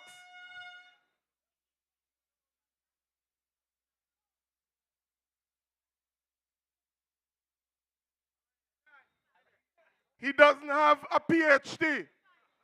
But I know if he was running the Ministry of PWD, you wouldn't have the problems you're having now. Because he's a practical man. There's no way that he would have sat in his seat at Public Works and let us end up with the harbor we're about to get. I believe he's a seafaring man and he's a practical man. So I want to introduce him, my friend, for some 53 years, my friend David Mundo Osborne.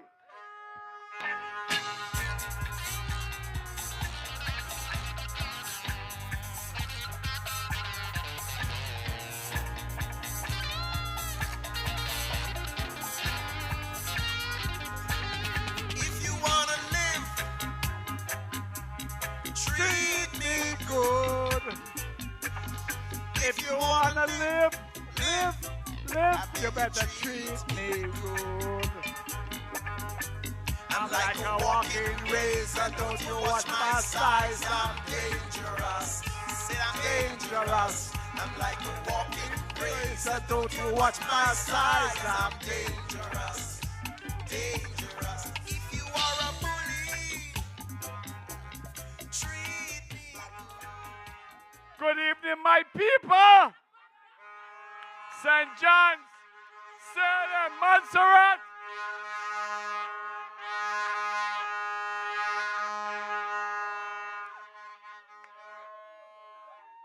I am back. And tell them I say I'm back. If they want to call me the prodigal son, they can do whatever they say.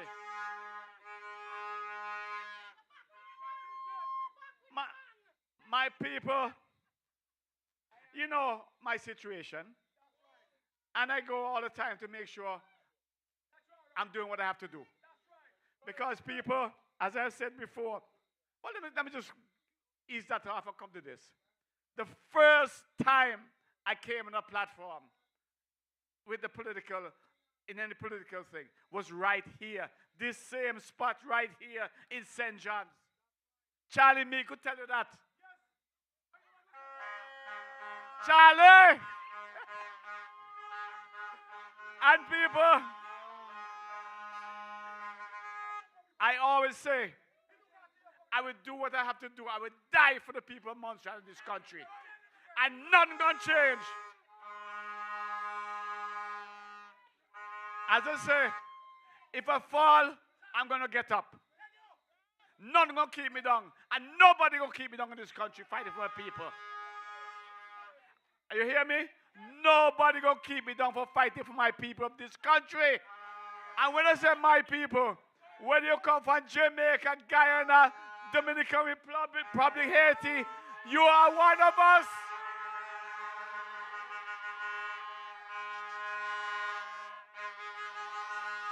Let me say it again. No matter where you come from, you are one of us, and I'll be fighting for you.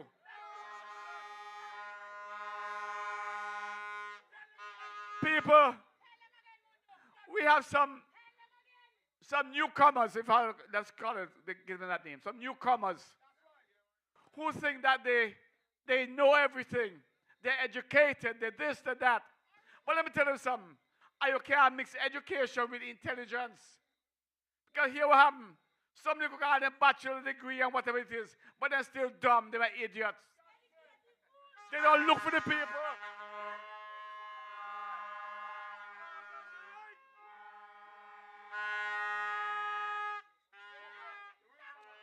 Tell them, I say, don't try to run no race with Mundo.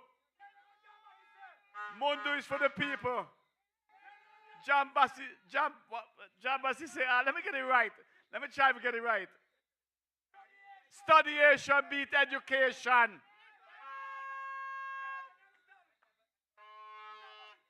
You know, when I look at what is actually going on here in Montserrat, the situation with all these individuals who are now putting themselves up to be, well, want to be elected to be in the government. Hear what happened? I don't hate nobody, you know. I mean, I hate nobody in my life. They could say how they want to say about me, whether good, bad, whatever it is, it don't bother me. And I will still look for them. I will show no face, I still look for them. And that is how I live.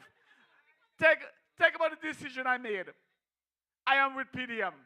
And I will die with PDM.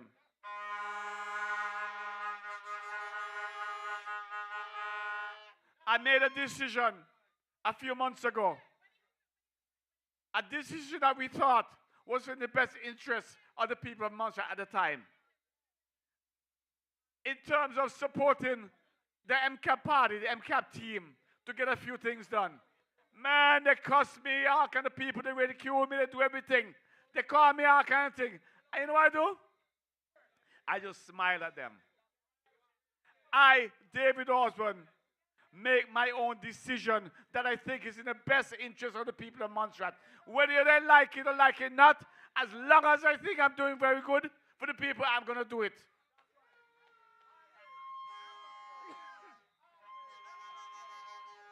People. Oh, I see my good friend Vicky this week. Vicky, you know we're good. People, we've been going through some struggles over the past 5 years. Well, we had 5 years as PDM. I'm not going to say that we are perfect as a team, PDM. But we have learned, we have understood, and we understood exactly what is happening and what needs to be done. And we are still there for you, the people of Montserrat. We're not going to give up. We're going to do what we have to do. People, I can remember the last night in Kojo Head. And I said to everybody, I'd just come back from the States, medically sick, and I came back. And I said, I would never give up the people of Montserrat. I am going to go and run for you, the people of Montserrat. And I remember I said to them out there, the people, Be wise in your decisions tomorrow, which is election day. Be wise in your decisions.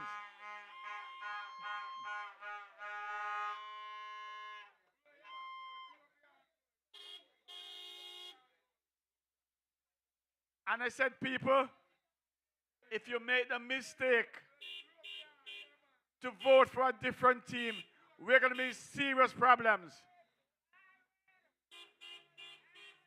Oh, look at my boys, Trini. Everybody, are you good?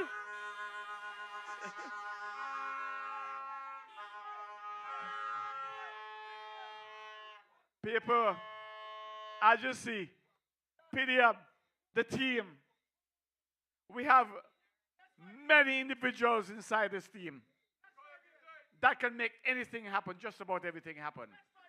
Fine, for the next 5 years, we'll be going forward to make sure that we understand what is needed and put them in place for you, the people of Montserrat.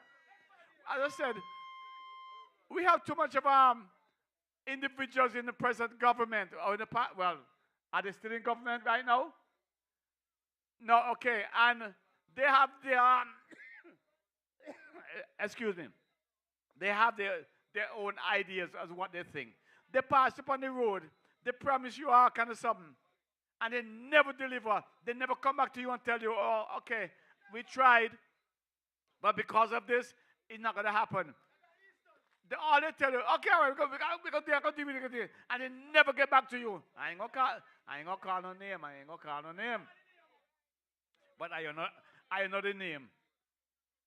So, people, as I said, we have formed this team, the MCAP team, the PDM team, and we are going to get rid of MCAP. And what's this other new team called? United Alliance. Well, here what happened. I think I saw something on Facebook talking about they educate, they have lawyers, they have this, they have that, they have businessmen, they have directors on the bank. They have directors on the bank that are going to have, so where they're going to get the money from the bank to be able to help people. I am happy to hear them say that, but as I said, people, these are lies. They're all about themselves. They promising you, and they're not going to deliver at all.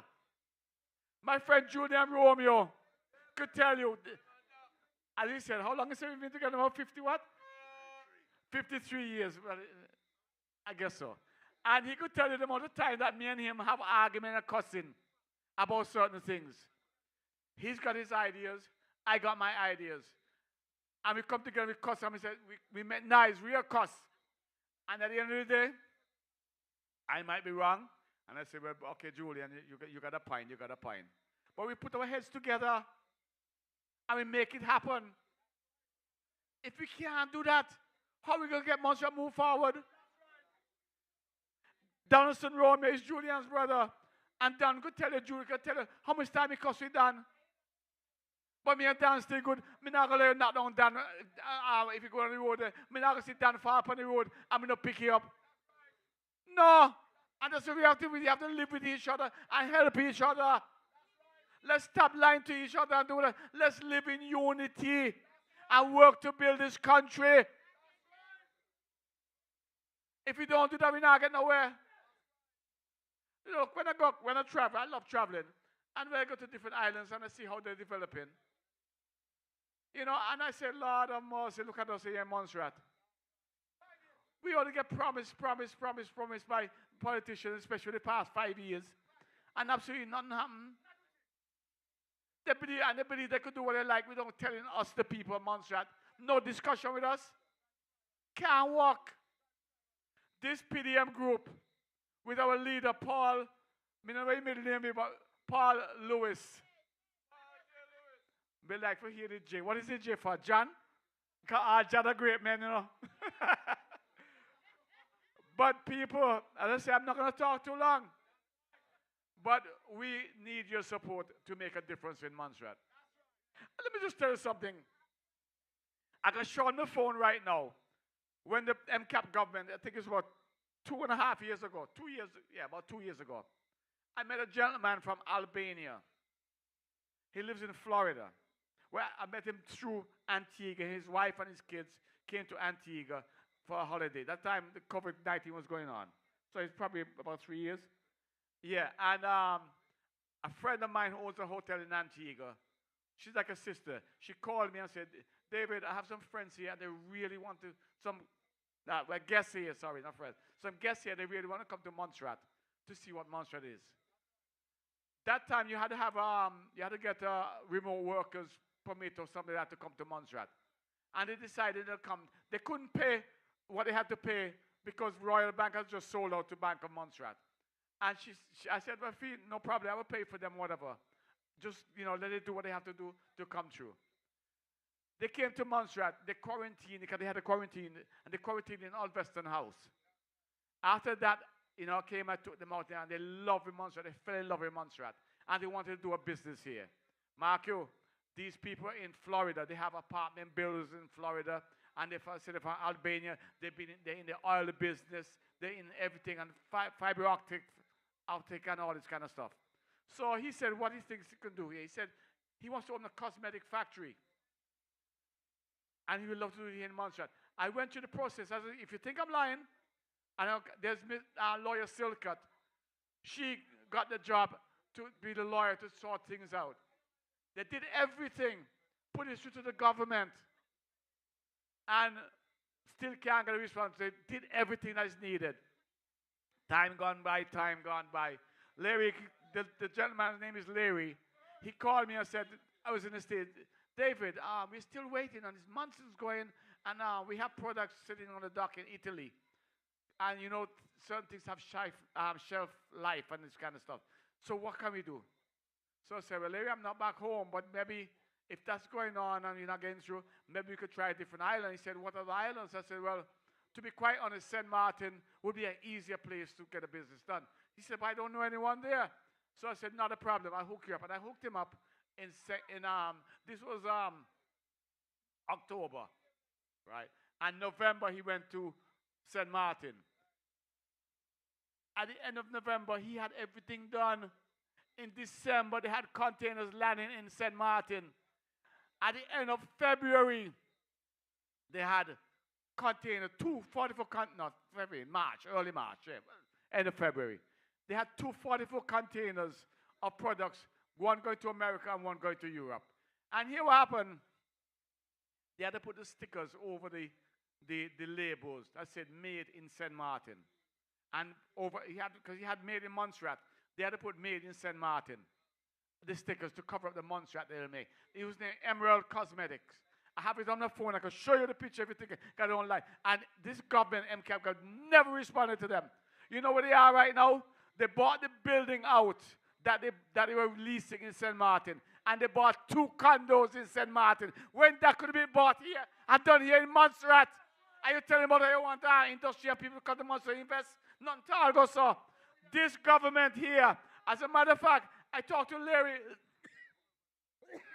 excuse me, last week. And he's ready to come back here to set up a bottled water / brewery soda factory, if possible, because he loves Montserrat. If you think I'm like Astrid Wade, could tell you they came back here in December last year. And Astrid Wade took them all over. They still love Montserrat. So people, with this PDM team that we have here, we're going to put certain things in place to make a difference. And, not boasting, but I have contacts all over the world. And I'm going to use them when we get in power next time to make a difference. But people, I just want to say, I'm a little bit hoarse and a little bit tired because it's coming. But I am back now. And tell the others, I say, Mundo say, because the name Mundo goes a long way. Tell them Mundo say that PDM, we're going to kill them. We are going to wipe them out.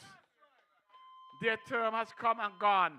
And we're taking over now. So you, the people, I'm asking you, I am begging you to please go out there, please, and make sure you get support for us. I know you're supporting us, and I'm hoping that you look for support for us and make sure that at the end of the election, is it the 24th of this month? The 25th, we can say PDM PDM, PDM, PDM. Thank you very much.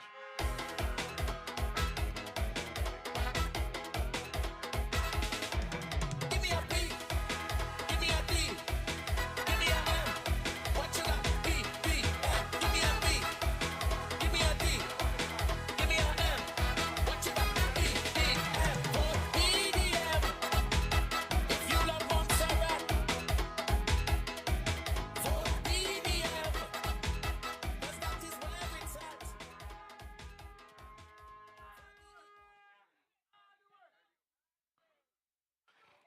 Aye. People up here. People up here.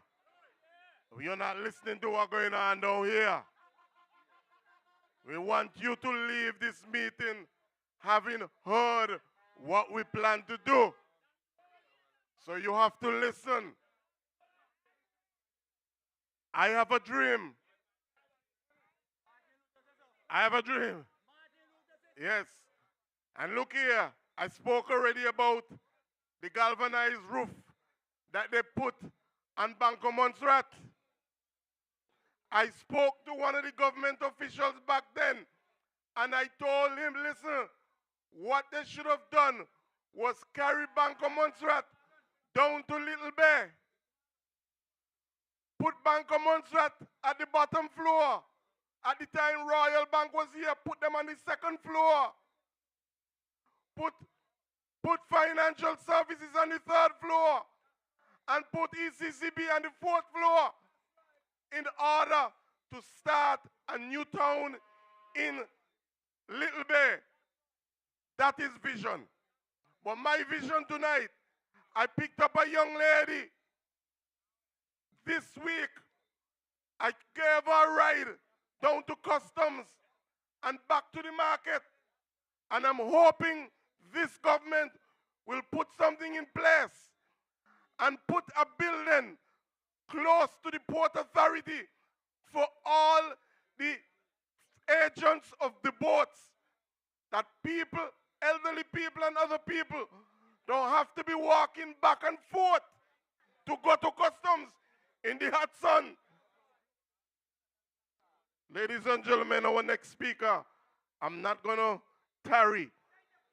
Ex-Prime Minister, ex-Premier of Montserrat, political activist in his life, and he is a champion for housing, a champion for the small people, and we want him to come to the podium, and we want him to be short, because we want Paul to be our final speaker, and we want to give him good time. What is your biggest gripe, though, about, let's say, the MCAP government? You know, it's election time now. But what is your biggest gripe over the past 5 years? They have neglected to include the average everyday man.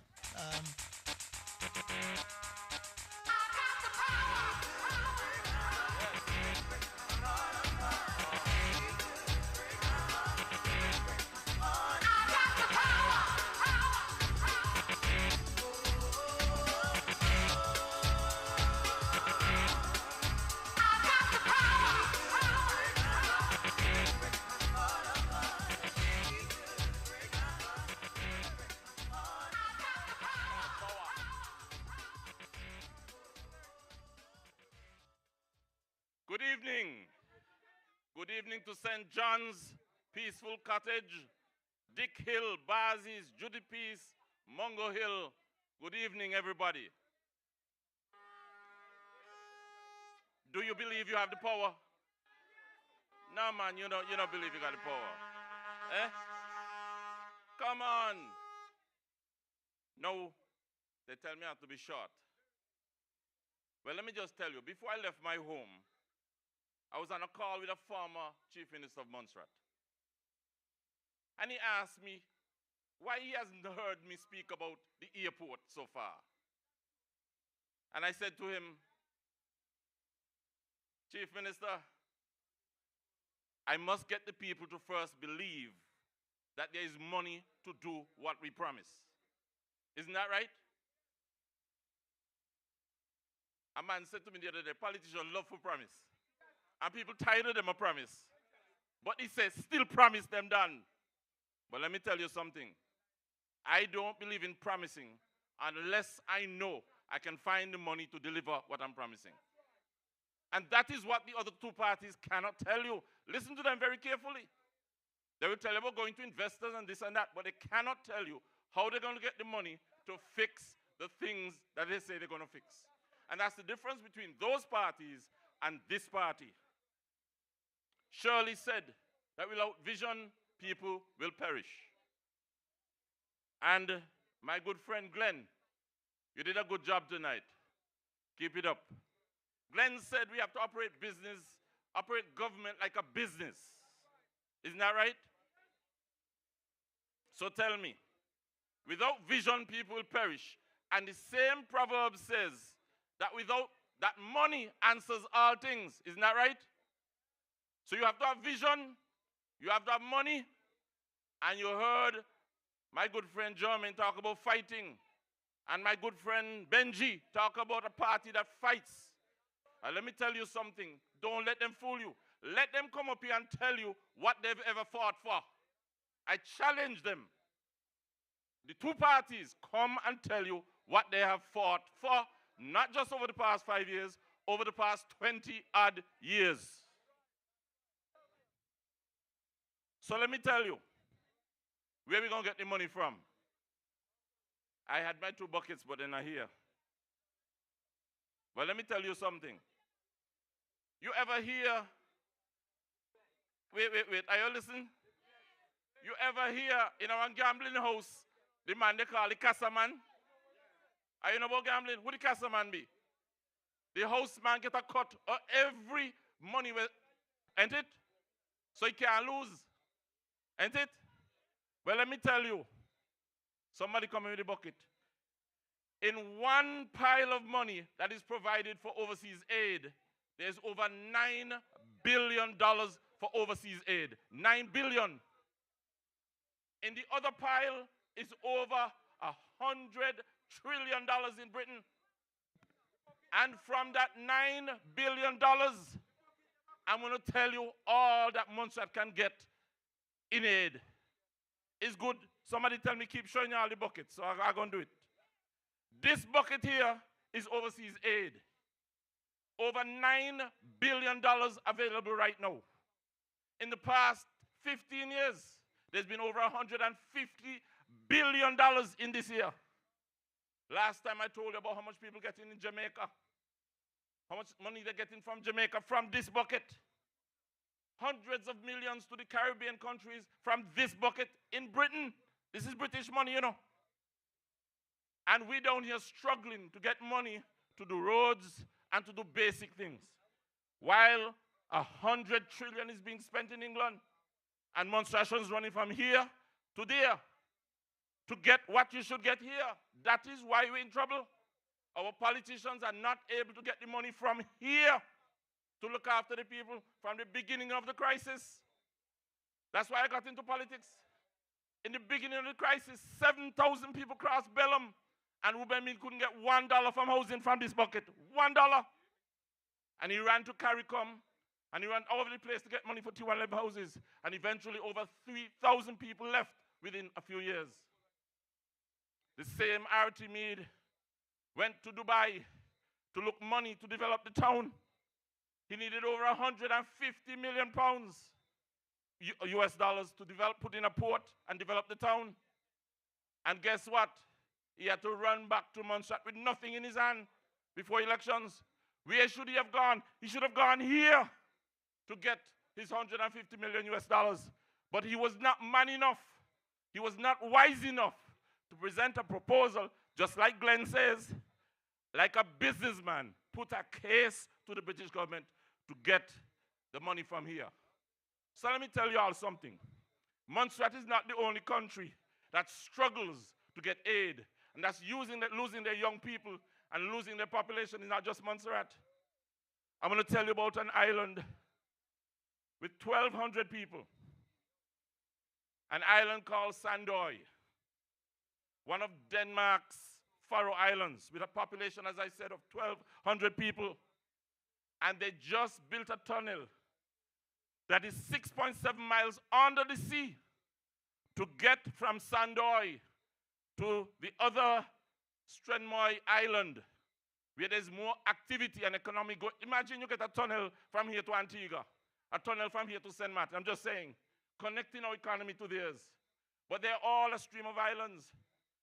And they invested 150 million pounds to build a tunnel 500 and something feet under the earth to connect the island. Why? In order for them to stop the depopulation, in order for them to develop tourism, in order for them to create businesses on that island. And they, as business people, calculated that over a 20 to 30 year period, they would be able to pay off the money. But we can't pay off the money around here. It's only a few of us. We don't have an economy. We had a volcano that destroyed all of our infrastructure. And without infrastructure, the business people will not invest. Investors will not invest. Don't let them fool you. That is why the PDM government, up to 2019, made sure we made an argument for the key infrastructure, the money for the hospital, the money for the port, the money for fiber optic. These key things that RT and governments before for 20 odd years could not get agreed. But we got them agreed, 200 million. But the most important thing is, think about it. We handed over 200 million to this present government, and all they had to do was implement what they had. That's all they had to do. They got the fiber optic done, give them credit. But guess what? The port is in a mess. The hospital hasn't even started, the main building. Not even started in 5 years. For 6 hours, me in my house, me can't iron my clothes this afternoon. 6 hours, just before me come here for iron my shirt. Can you imagine? 6 hours. And it's happening every day. Who investor is going to come here? When a port, you can't finish a port. You can't get a hospital started. And then guess what? What are they telling you? That they're going to set up a new MDC. Well, tell me, should they set up MDC on the island before they build the tunnel? You need to have the tunnel, and then MDC could bring businesses, ain't it? So that is what happened before we came in 2014. They had MDC building bar and building stadium instead of getting the key infrastructure in place that will attract businesses. So they had it back to front. So don't let any fool you. Let me just tell you very quickly. So let me just tell you where the money gonna come from. Let me tell the chief minister who called me tonight. The airport that we plan to make an argument for, that will cost probably over 150 million US. Isn't that right? To put in the strip, put in the road all the way out to Old Touch Valley. That will open up lands for development, like a new, complete area for development in the north. Where the money gonna come from? From here. We're not running to no Dubai or no investors in England. They're not giving you no money for that. Nobody fool you. You cannot get that money from investors because we're gonna have to pay it back. So we will get the money for the airport from here. So Chief Minister, if you're listening to me, not only we make an argument for the airport, we know where the money is going to come from. And as Glenn says, we're going to make a proper business case, not just for the airport, but for all the other things we're talking about. So let me go through it very quickly. We're going to fix the port situation, and somehow we have to find a way to get the fishermen have a place in there. It has to happen. There's no way that our fishermen could wait 28 years and not have a spot for their safe vessels. If Britain is planning to build 450 geothermal plants by 2050, out of the trillions of dollars a year, we could get geothermal out of this bucket. So we're going to make an argument. That's where geothermal only going to come from. And it's going to help us to have stable energy. So when World War III break out, I hope it not broke out before we get our plant, that will have power. We don't have to wait on ships to come in. As a matter of fact, do you know that right now, the amount of money we're paying on the surcharge should not be paid by us?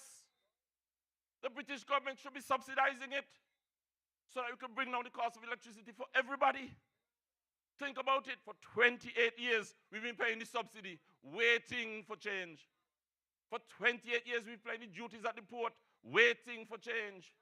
For 28 years, people have been going to the bank, borrowing money. The businesses have been struggling for 28 years. And during COVID, Britain spent hundreds of billions to save their businesses and people, to pay private sector, pay their workers, while our workers were down here struggling, only got 3 months help, and over a year, they're spending billions of dollars to support the private sector that they shut down. To pay for a ferry and the ferries they had, and we down here got rid of our ferry. The time has come to have a government that's going to stand up and say, all right, thank you for all that's been done, but it's time for us to put it right. It's time for us to get an ease on the people who have stayed back. Those of us who stay here, there needs to be an ease. So we didn't get it during COVID. MCAP failed to do it. So we are going to have to make the argument for a lot of concessions and ease on the people of Montserrat. We're going to have to get the roads fixed. We're going to get $14 million to start with. That was kind of suggested in 2019 to help small businesses with a challenge fund.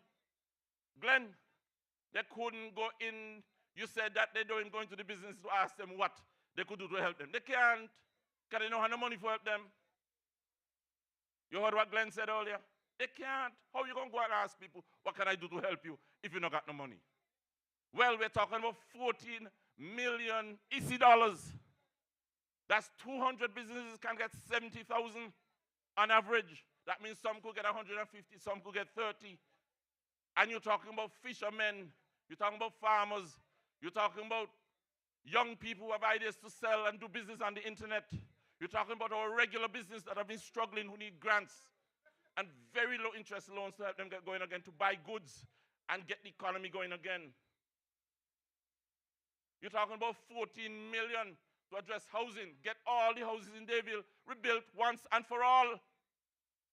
The first 10 houses in Lookout that you have to leave to go to shelter. You live in your house to go to shelter 28 years after you evacuate. That makes sense. We have to get those houses rebuilt, and there is money. So we're not just promising. I'm telling you, there is money already suggested, and it's in the business cases, but these guys wouldn't listen. 300 plus households have evacuated and waiting for housing for 20 odd years. Well, we hope that in 7 years, we'll make an argument to get all of those people housed. Sound like a lot of people, but think about it. If we've been waiting for 28 years, how much more should you wait? How much more should you wait? 28 plus 6 is 34 years. And they have to be at terms that people can afford. There are 100 acres in Lookout, 50 of which 100 acres owned by government, 50 of which can be built on. There's enough land for non-nationals and nationals to have opportunity to build, for government to provide incentives. There's enough money to make sure that because the living wage is $2,485, that we don't tax people. And I want to tell you, for even people who earn $30,000 a year, not just 24, that the living wage is $2,485. That's $30,000. You can't tax people below the living wage.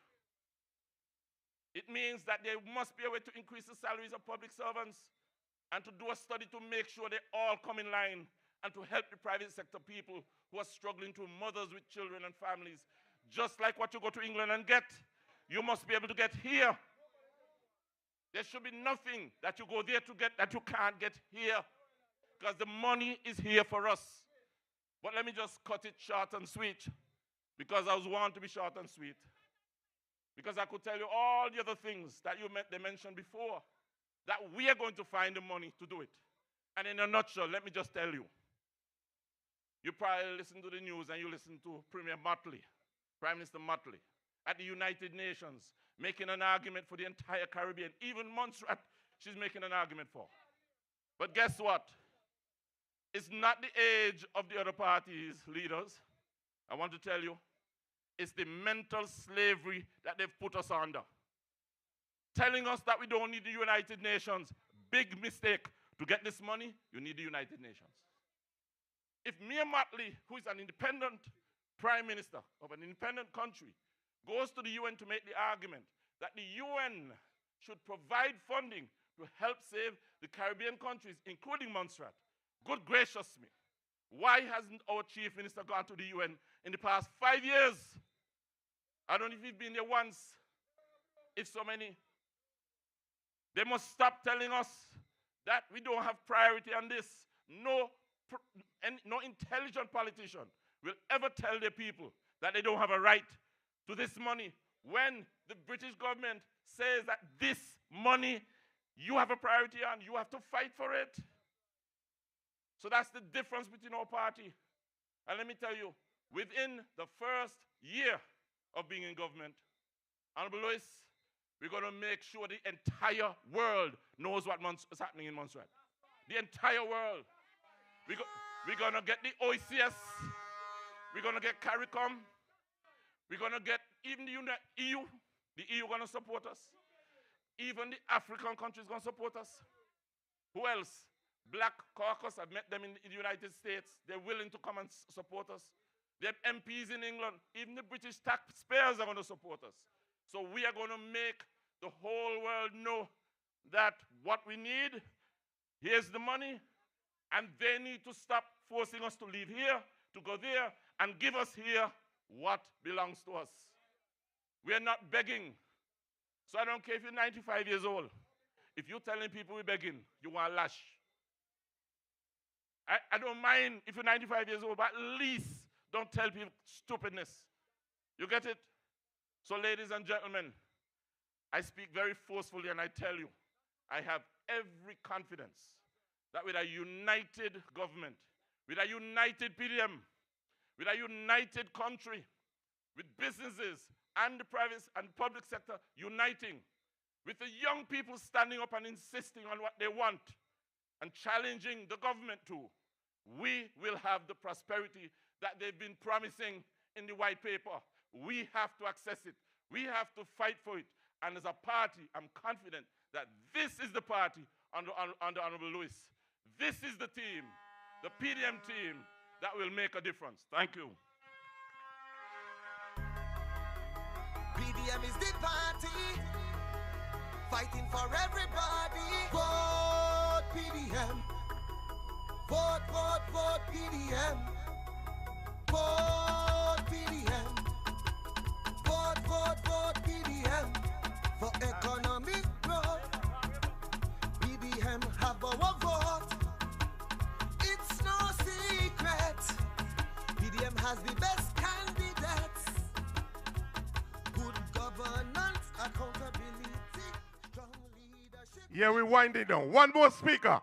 One more speaker and we're over with. One more speaker. Come through. One more speaker. There's something I want to mention. I heard somebody say the other day, and I think Fabulous made mention of it.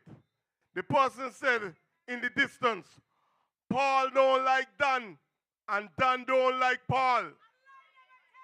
They're selling you that. They're selling you that confusion in PDM. But let me ask you a question. The last time Dan ran independently, he won the election. If he ran this time independently and Paul won 4 seats, wouldn't Dan be not wise not to be with Paul? Would he not want to be with Paul for the better of the country? So when should they, if they have the,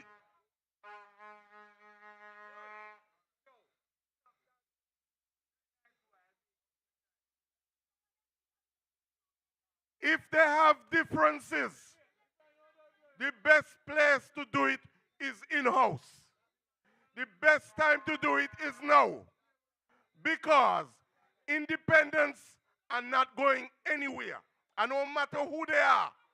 Because at the end of the day, you have to still come with some group of people to make a government.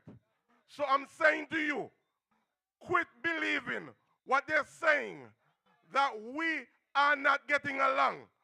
That is not true. I am not supporting Dan because he's with Paul. I'm supporting Dan and Paul and the other 7 because Montserrat is our interest. Tonight, I want to introduce the man of the hour and the last part of the hour. Our man to be, the man at the helm, the man who is going to hold the steering wheel, the man, Mr. Paul Lewis. Well, it's politics time again. Are you gonna vote now? My people may talk. It's politics time again. Are you gonna vote now? My God. Rise up, falling soft, falling soft, falling soft. Give me a P. Give me a D. Give me a M. What you got? P, D, M. Give me a P. Give me a D. Give me a M. What you got? P, D, M. Vote PDM. If you love Montserrat, vote PDM. 'Cause that is where it's at. For the economy, together in unity. PDM ready to lead. It's the government we need. Opportunity. We voted PDM. Transparency. We voted PDM. Prosperity. We voted PDM. Forget the rest of them. Give me a P. Give me a D. Give me a M. What you got? P, D, M. Give me a P. Give me a D. Give me a M. What you got? P, D, M.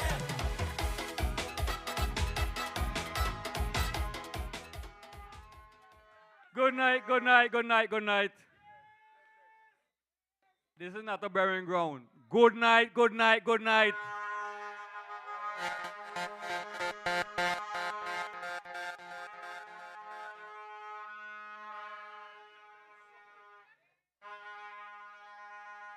Let's get to the reality right away. Let's settle this tonight. You have 3 political parties. You have 3 leaders. You have Dr. Sammy, known as Dr. Failure. You have Ruben Timid, known as Twisty. And you have Paul Joseph Lewis, the man of reality. Of the 3 of us, I am the only leader that is not afraid of the governor. I am the only leader that is known to stand up to this governor and governors before. Sammy cannot stand up to the governor. Easton cannot stand up to the governor. Ruben cannot stand up to the governor. Ruben, in 2010, when he should have stand up to the governor, he sold out Montserrat for 30 pieces of silver. Ruben only wanted to become the first premier. Ruben get a few millions to build a few things, and he sold out the country for 30 pieces of silver. Now the governor is treating us as if we are still in slavery. And the other day when I wrote to the governor to insist for justice, a man who left Montserrat years ago, they call him Georgie Podgy. He came on the radio and he's gonna insist that I should not write to the governor, only because he is afraid of the governor. He said he could only write to the deputy governor. Because his leader is afraid of the governor, so he's afraid of the governor. But I, Paul J. Lewis, is not afraid of no governor. No governor.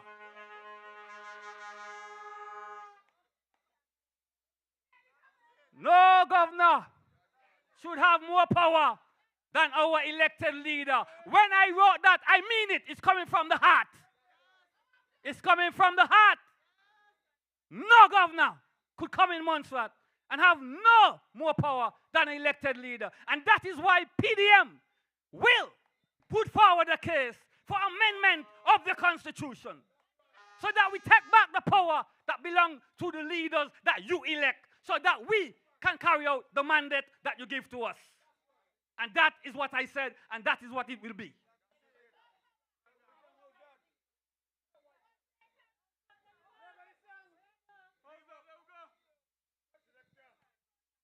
So when Reuben said he's going to fight with the governor and wrestle with the governor, but all of a sudden now, he said he's going to make friends with the governor. We don't want no leader that is going there to make friends with no governor. We want a leader that will stand up and fight for the people.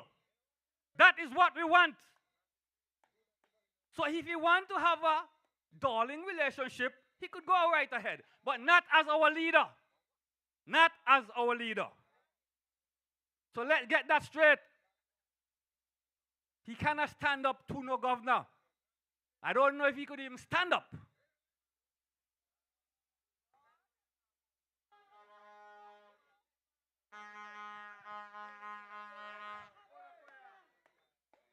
So now we have settled that. Let me continue.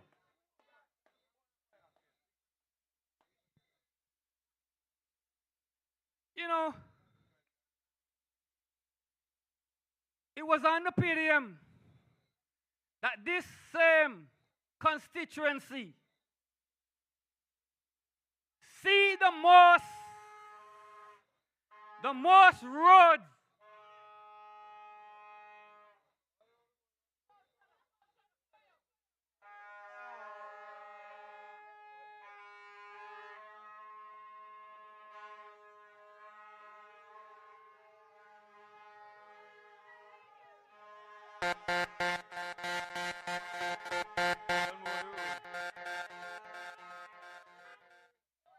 It was under this government PDM that this community see the most roads being addressed. If you remember well, it was under PDM, under the Ministry of Works that I was responsible for, that you see the main road in Bazi is widened, straightened, and built. That's under PDM, under my leadership as a minister, under the leadership of Don Romeo as a premier. It doesn't matter where we sit, we perform. We perform, whether premier or minister. When we took power in Bazi's village, it was dirt. And when it rained, you cannot come out of Bazi's. It was under PDM, under my leadership as a minister, under Donald Stone Romeo's leadership as a premier, minister of finance, with the help.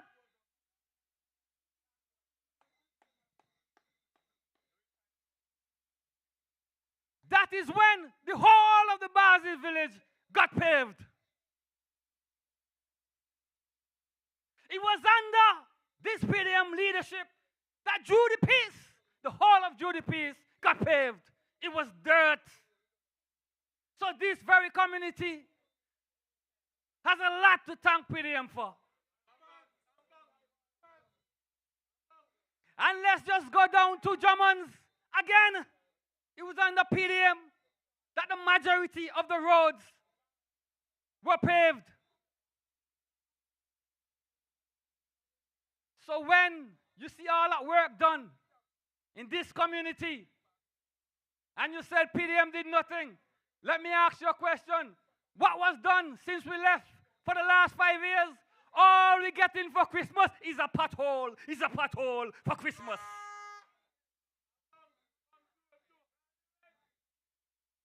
That's all we're getting under the MCAP government.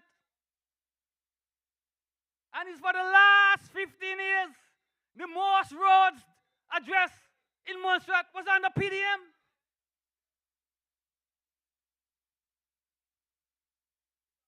And the other day, when we came here to campaign, and one man said to me, he's so ashamed when he walked the road and sees so overgrown. When we were there and we came in and we met, the main road as usual was always there. They always had that going. And the contracts were always there. I decided that we must create contracts so every community can have the verges cut and the drains clean. And it continued. It continued for 2 years after we left. And then Dr. Failure took it and gave it to a young lady to promote remote working. Okay, they could try a thing. I have no problem with that. But after that was finished, they should have put back the money so the verges could be clean and the drainage could be cleaned. Look at that. That put how many people out of work? 30 people that was put out of work. Well, I'm telling you, under PDM, we will reinstate those verge cutting contracts. And we would triple them. So you'll have 100 people working just from that alone. And that is one of the quick wins that we could do right away. Day one. I've done it before. I know how to do it, and I'll do it again. That is how you get the low-hanging fruits. You don't need no money from there. The money is already there. We just use money that was there, that was sitting, that was doing nothing. But no, they prefer to keep the money and send it back. And you can't get no work. You can't get no work. And then, in election, they come to you and say, vote for them. Give them another chance. To do what? To do what? You understand? I want to tell you something. There's a lot of people who say one set of people get the work and one to the others. But remember, the procurement rules has something to do with that. There are certain thresholds at which you can call a man and purchase something from him or give something to him if it's like 5,000, just under 5,000. So you know there's no project that is 5,000, under 5,000. So the most you could do with that is maybe purchase some papers or whatever. And then there's another threshold that you can have 3 courts. And then many people would like to fit in that because it's not complicated and you do not need anybody to do any procurement documents for you. Because most time you pay and you still lose. You lose your money and you still don't win nothing. So this PDM government will change the threshold so that the jobs can be spread around. So my good friend Ball, he would not have to ball no more. He would change his name and come back home from that traitor party. Can't you see all the traitors and underminers in PDM run away and go over there? Because they can't get Paul Lewis undermined. What is for man is for man. Come back home, Ball, and stop the balling.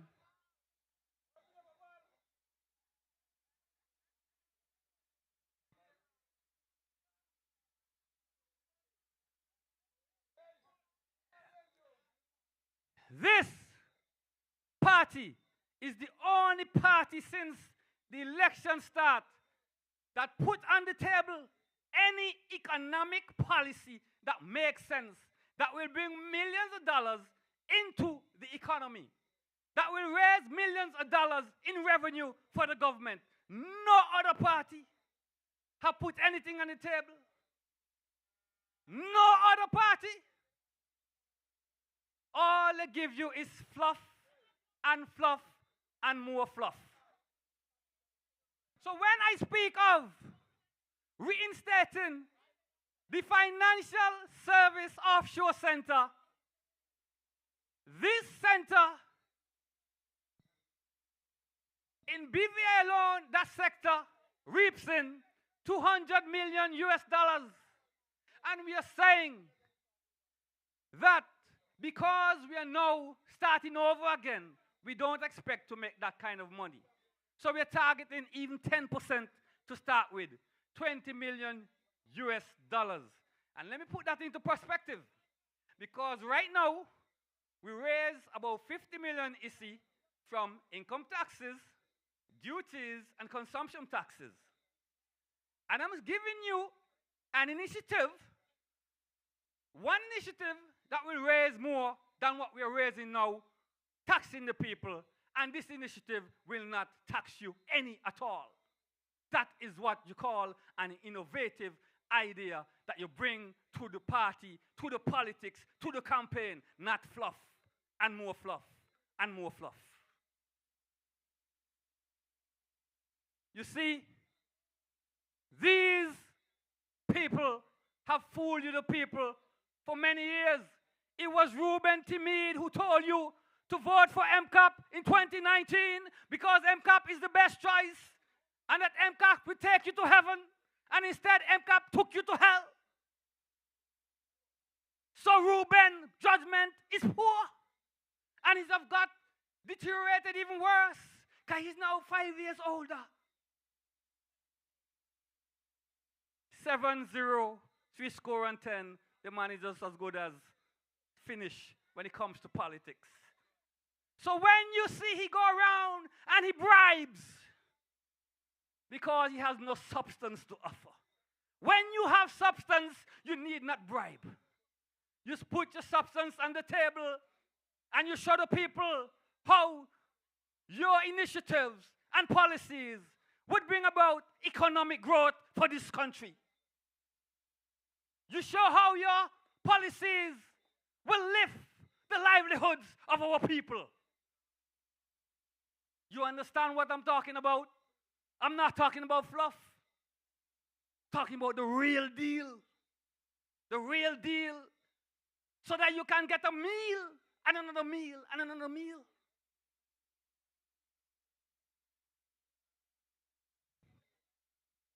People, it is your opportunity to put yourself under more pressure if you want to. It is your opportunity to liberate yourself, not just from mental slavery, but liberate your pocket, my people. It is your opportunity. You have three choices: to vote PDM and live, or vote UA and MCAP and die. Die a slow death, a painful death. It's your choice, not mine. Your choice. Make the right choice. This is serious business. This is not a joke. It is not a joke. The last time that Ruben was the premier, he cut the civil servants' salaries in half. Your pension, when you go home, I went to campaign, and this man said he just retired and he getting $600 as a pension. Ruben did not cut his. Ruben went on with over $9,000 in his pocket, and the man has to live off $600. Is that right? Can that be right? If you had the interest of the country at heart, you would have cut yours too. You would have cut yours too. So bribing people for a vote, and then you don't want to see them, and you go in and you cut the pension again. A matter of fact, the intention this time, they're planning to cut the civil service in half. They're planning to send home 500 civil servants. So make your choice. I'll be there on the 25th to see if you bury yourself or you emancipate yourself and emancipate your pocket. I'll be there to see. So make your choice. It's your choice to make.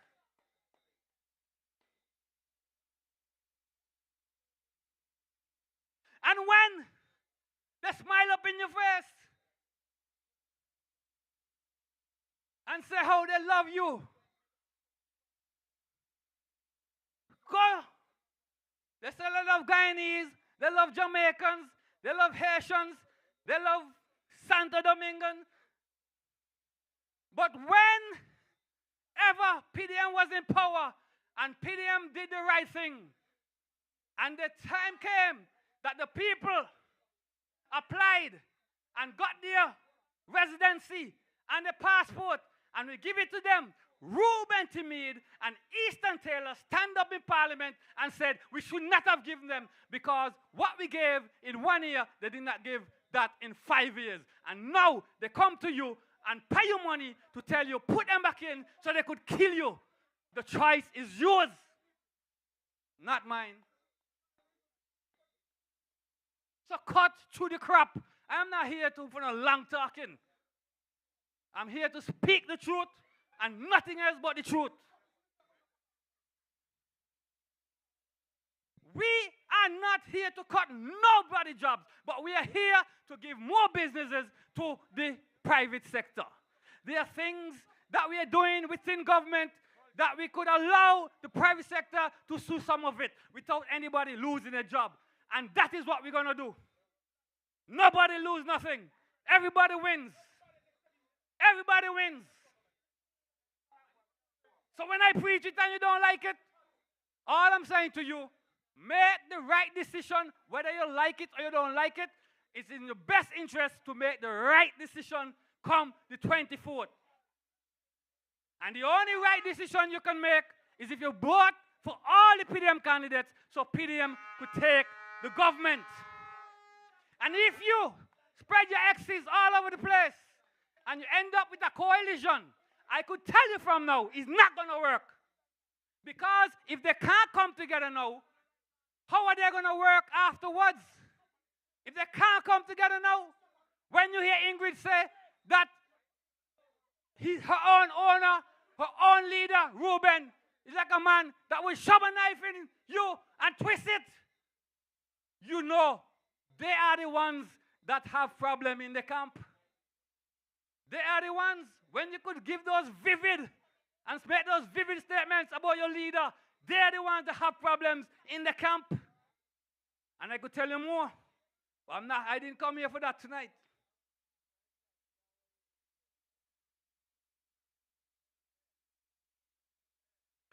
When you speak of a special economic zone, we are talking about a zone that provides opportunity for the people living in Montserrat. Creation of jobs that we don't have presently. Jobs that are high-tech. IT jobs. Jobs that are customer service based. Jobs for accountants. A variety of jobs. That's what we come to put on the table. We come to put real policies and initiatives on the table because our intention is to achieve economic growth. Our intention is to lift the livelihood of the people.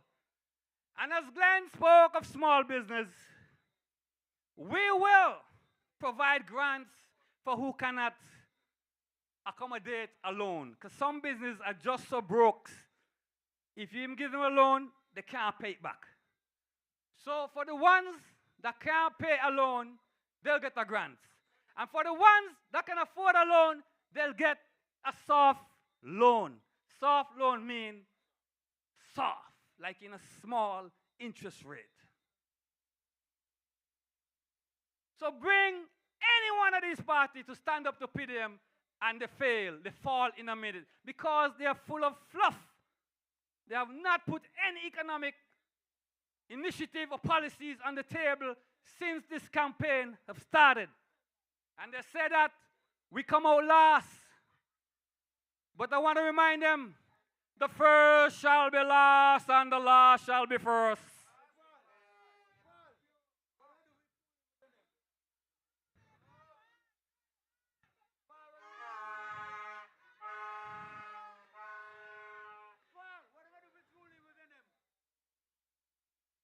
You know, school just started in September. And I want to commend all of the bodies that put their hand in their pocket or raise funds and contributed something to some of these children to buy supplies to go back to school.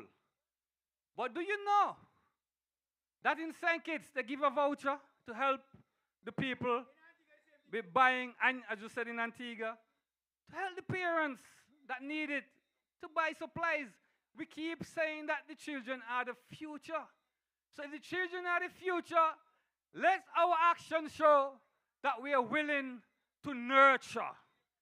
Let our actions show. Don't just give lip service.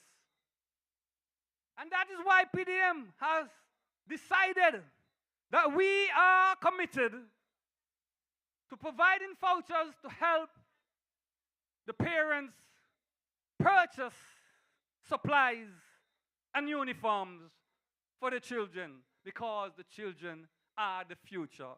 The children cannot work, so we got to look out for them and help them. It was somebody who nurtured us while we are now adults and can act on our own. So it's now our turn to nurture the children and help them and pull them up, lift them up. So these are sound policies that we will implement. It is not an if and a but. These are sound policies. You know, when we speak about reducing taxes, when you hear the UA and MCAP say we're giving away the country, you see what they call giving away the country? Because we're trying to help you. So you all know, if you put them in there, instead of reduce the taxes, they're going to increase the taxes on you. But as I said, it is your choice. If you want more taxes, then vote for them. If you want the taxes reduced, then you vote for PDM. It's your choice. It will always be your choice to make. But it's a serious choice, because we are living in serious times. And if we don't get it right this time, just say bye-bye. Bye-bye to Montserrat, because it'll be hard to bring it back. It's already hard to bring it back now, but it'll be even worse. So people, I'm asking you to think about what everybody is saying. Think about what we are saying. Think about what they're saying. And do your own analysis. And make the right choice. Make the right choice. Vote for Nyota Malkia. Let the people see you, Nyota. Vote for Nyota Malkia. A woman that is not afraid to stand up to the governor. When we have men in this country who are politicians that are afraid to stand up to the governor. I did not know we have men in Montserrat who are afraid of skirts. I did not know that. I thought we love skirts. Vote for German Wade. Where is he?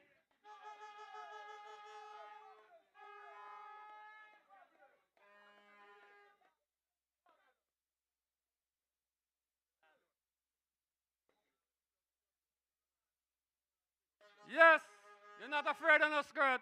You love skirts. Something fishy. Very fishy. Something fishy. When Ruben come back. Oh, God, me the gun. Something fishy. Vote for the man who knows about business. The man who is back from England with a bang. Vote for Glenville Daly.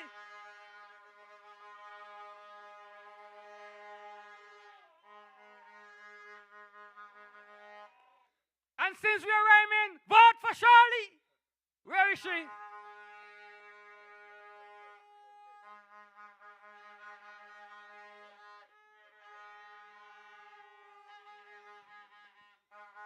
And if you want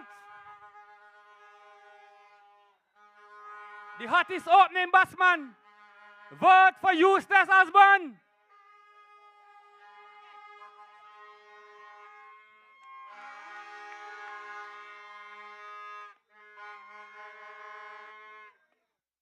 And if you want a former premier that will make an excellent minister, vote for Don Romeo.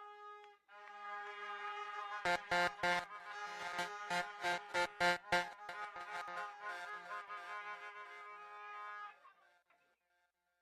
if you understand that PDM is all inclusive, we have Baldhead, we have Rastaman, vote for us.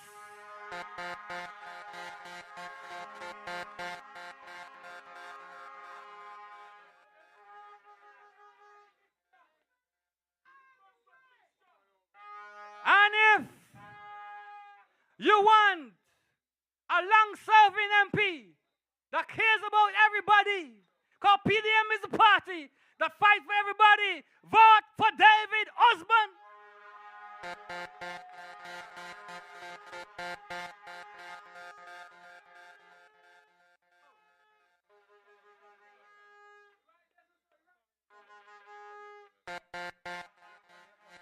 And if you want,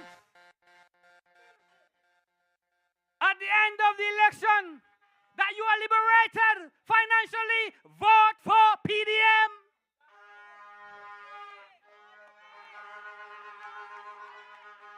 And if you want the only leader ready to vote and to win and to care and to nurture and to take this country forward, you vote for Paul J. Lewis. Let me hear it from you. PDM is the party, fighting for everybody. Vote PDM. Vote, vote, vote PDM. Vote PDM. Vote, vote, vote PDM. For economic growth, PDM have our vote. It's no secret. PDM has the best candidates. Good governance, accountability, strong leadership and transparency. PDM is the party, fighting for everybody. Vote PDM. Vote, vote, vote PDM. Yes, I want to thank everybody for coming out, and for supporting. I want to thank everybody for coming out and for encouraging. I want to thank you for coming out. And I want to remind you again, I alone, if you vote for I alone, I'll be in opposition. If you vote for Don alone, we'll be in opposition. If you vote for David alone, we'll be in opposition. We can't help you in opposition. So what are you going to do? Vote PDM. Vote, vote, vote PDM. Vote PDM. Vote, vote, vote PDM. For economic growth, PDM have our vote. It's no secret. PDM has the best candidates. Good governance, accountability, strong leadership and transparency. PDM is the party, fighting for everybody. Vote PDM. Vote, vote, vote PDM. Vote PDM. Vote, vote, vote PDM. PDM we voting, PDM we voting, PDM we voting, yes. PDM we voting, PDM we voting, PDM we voting,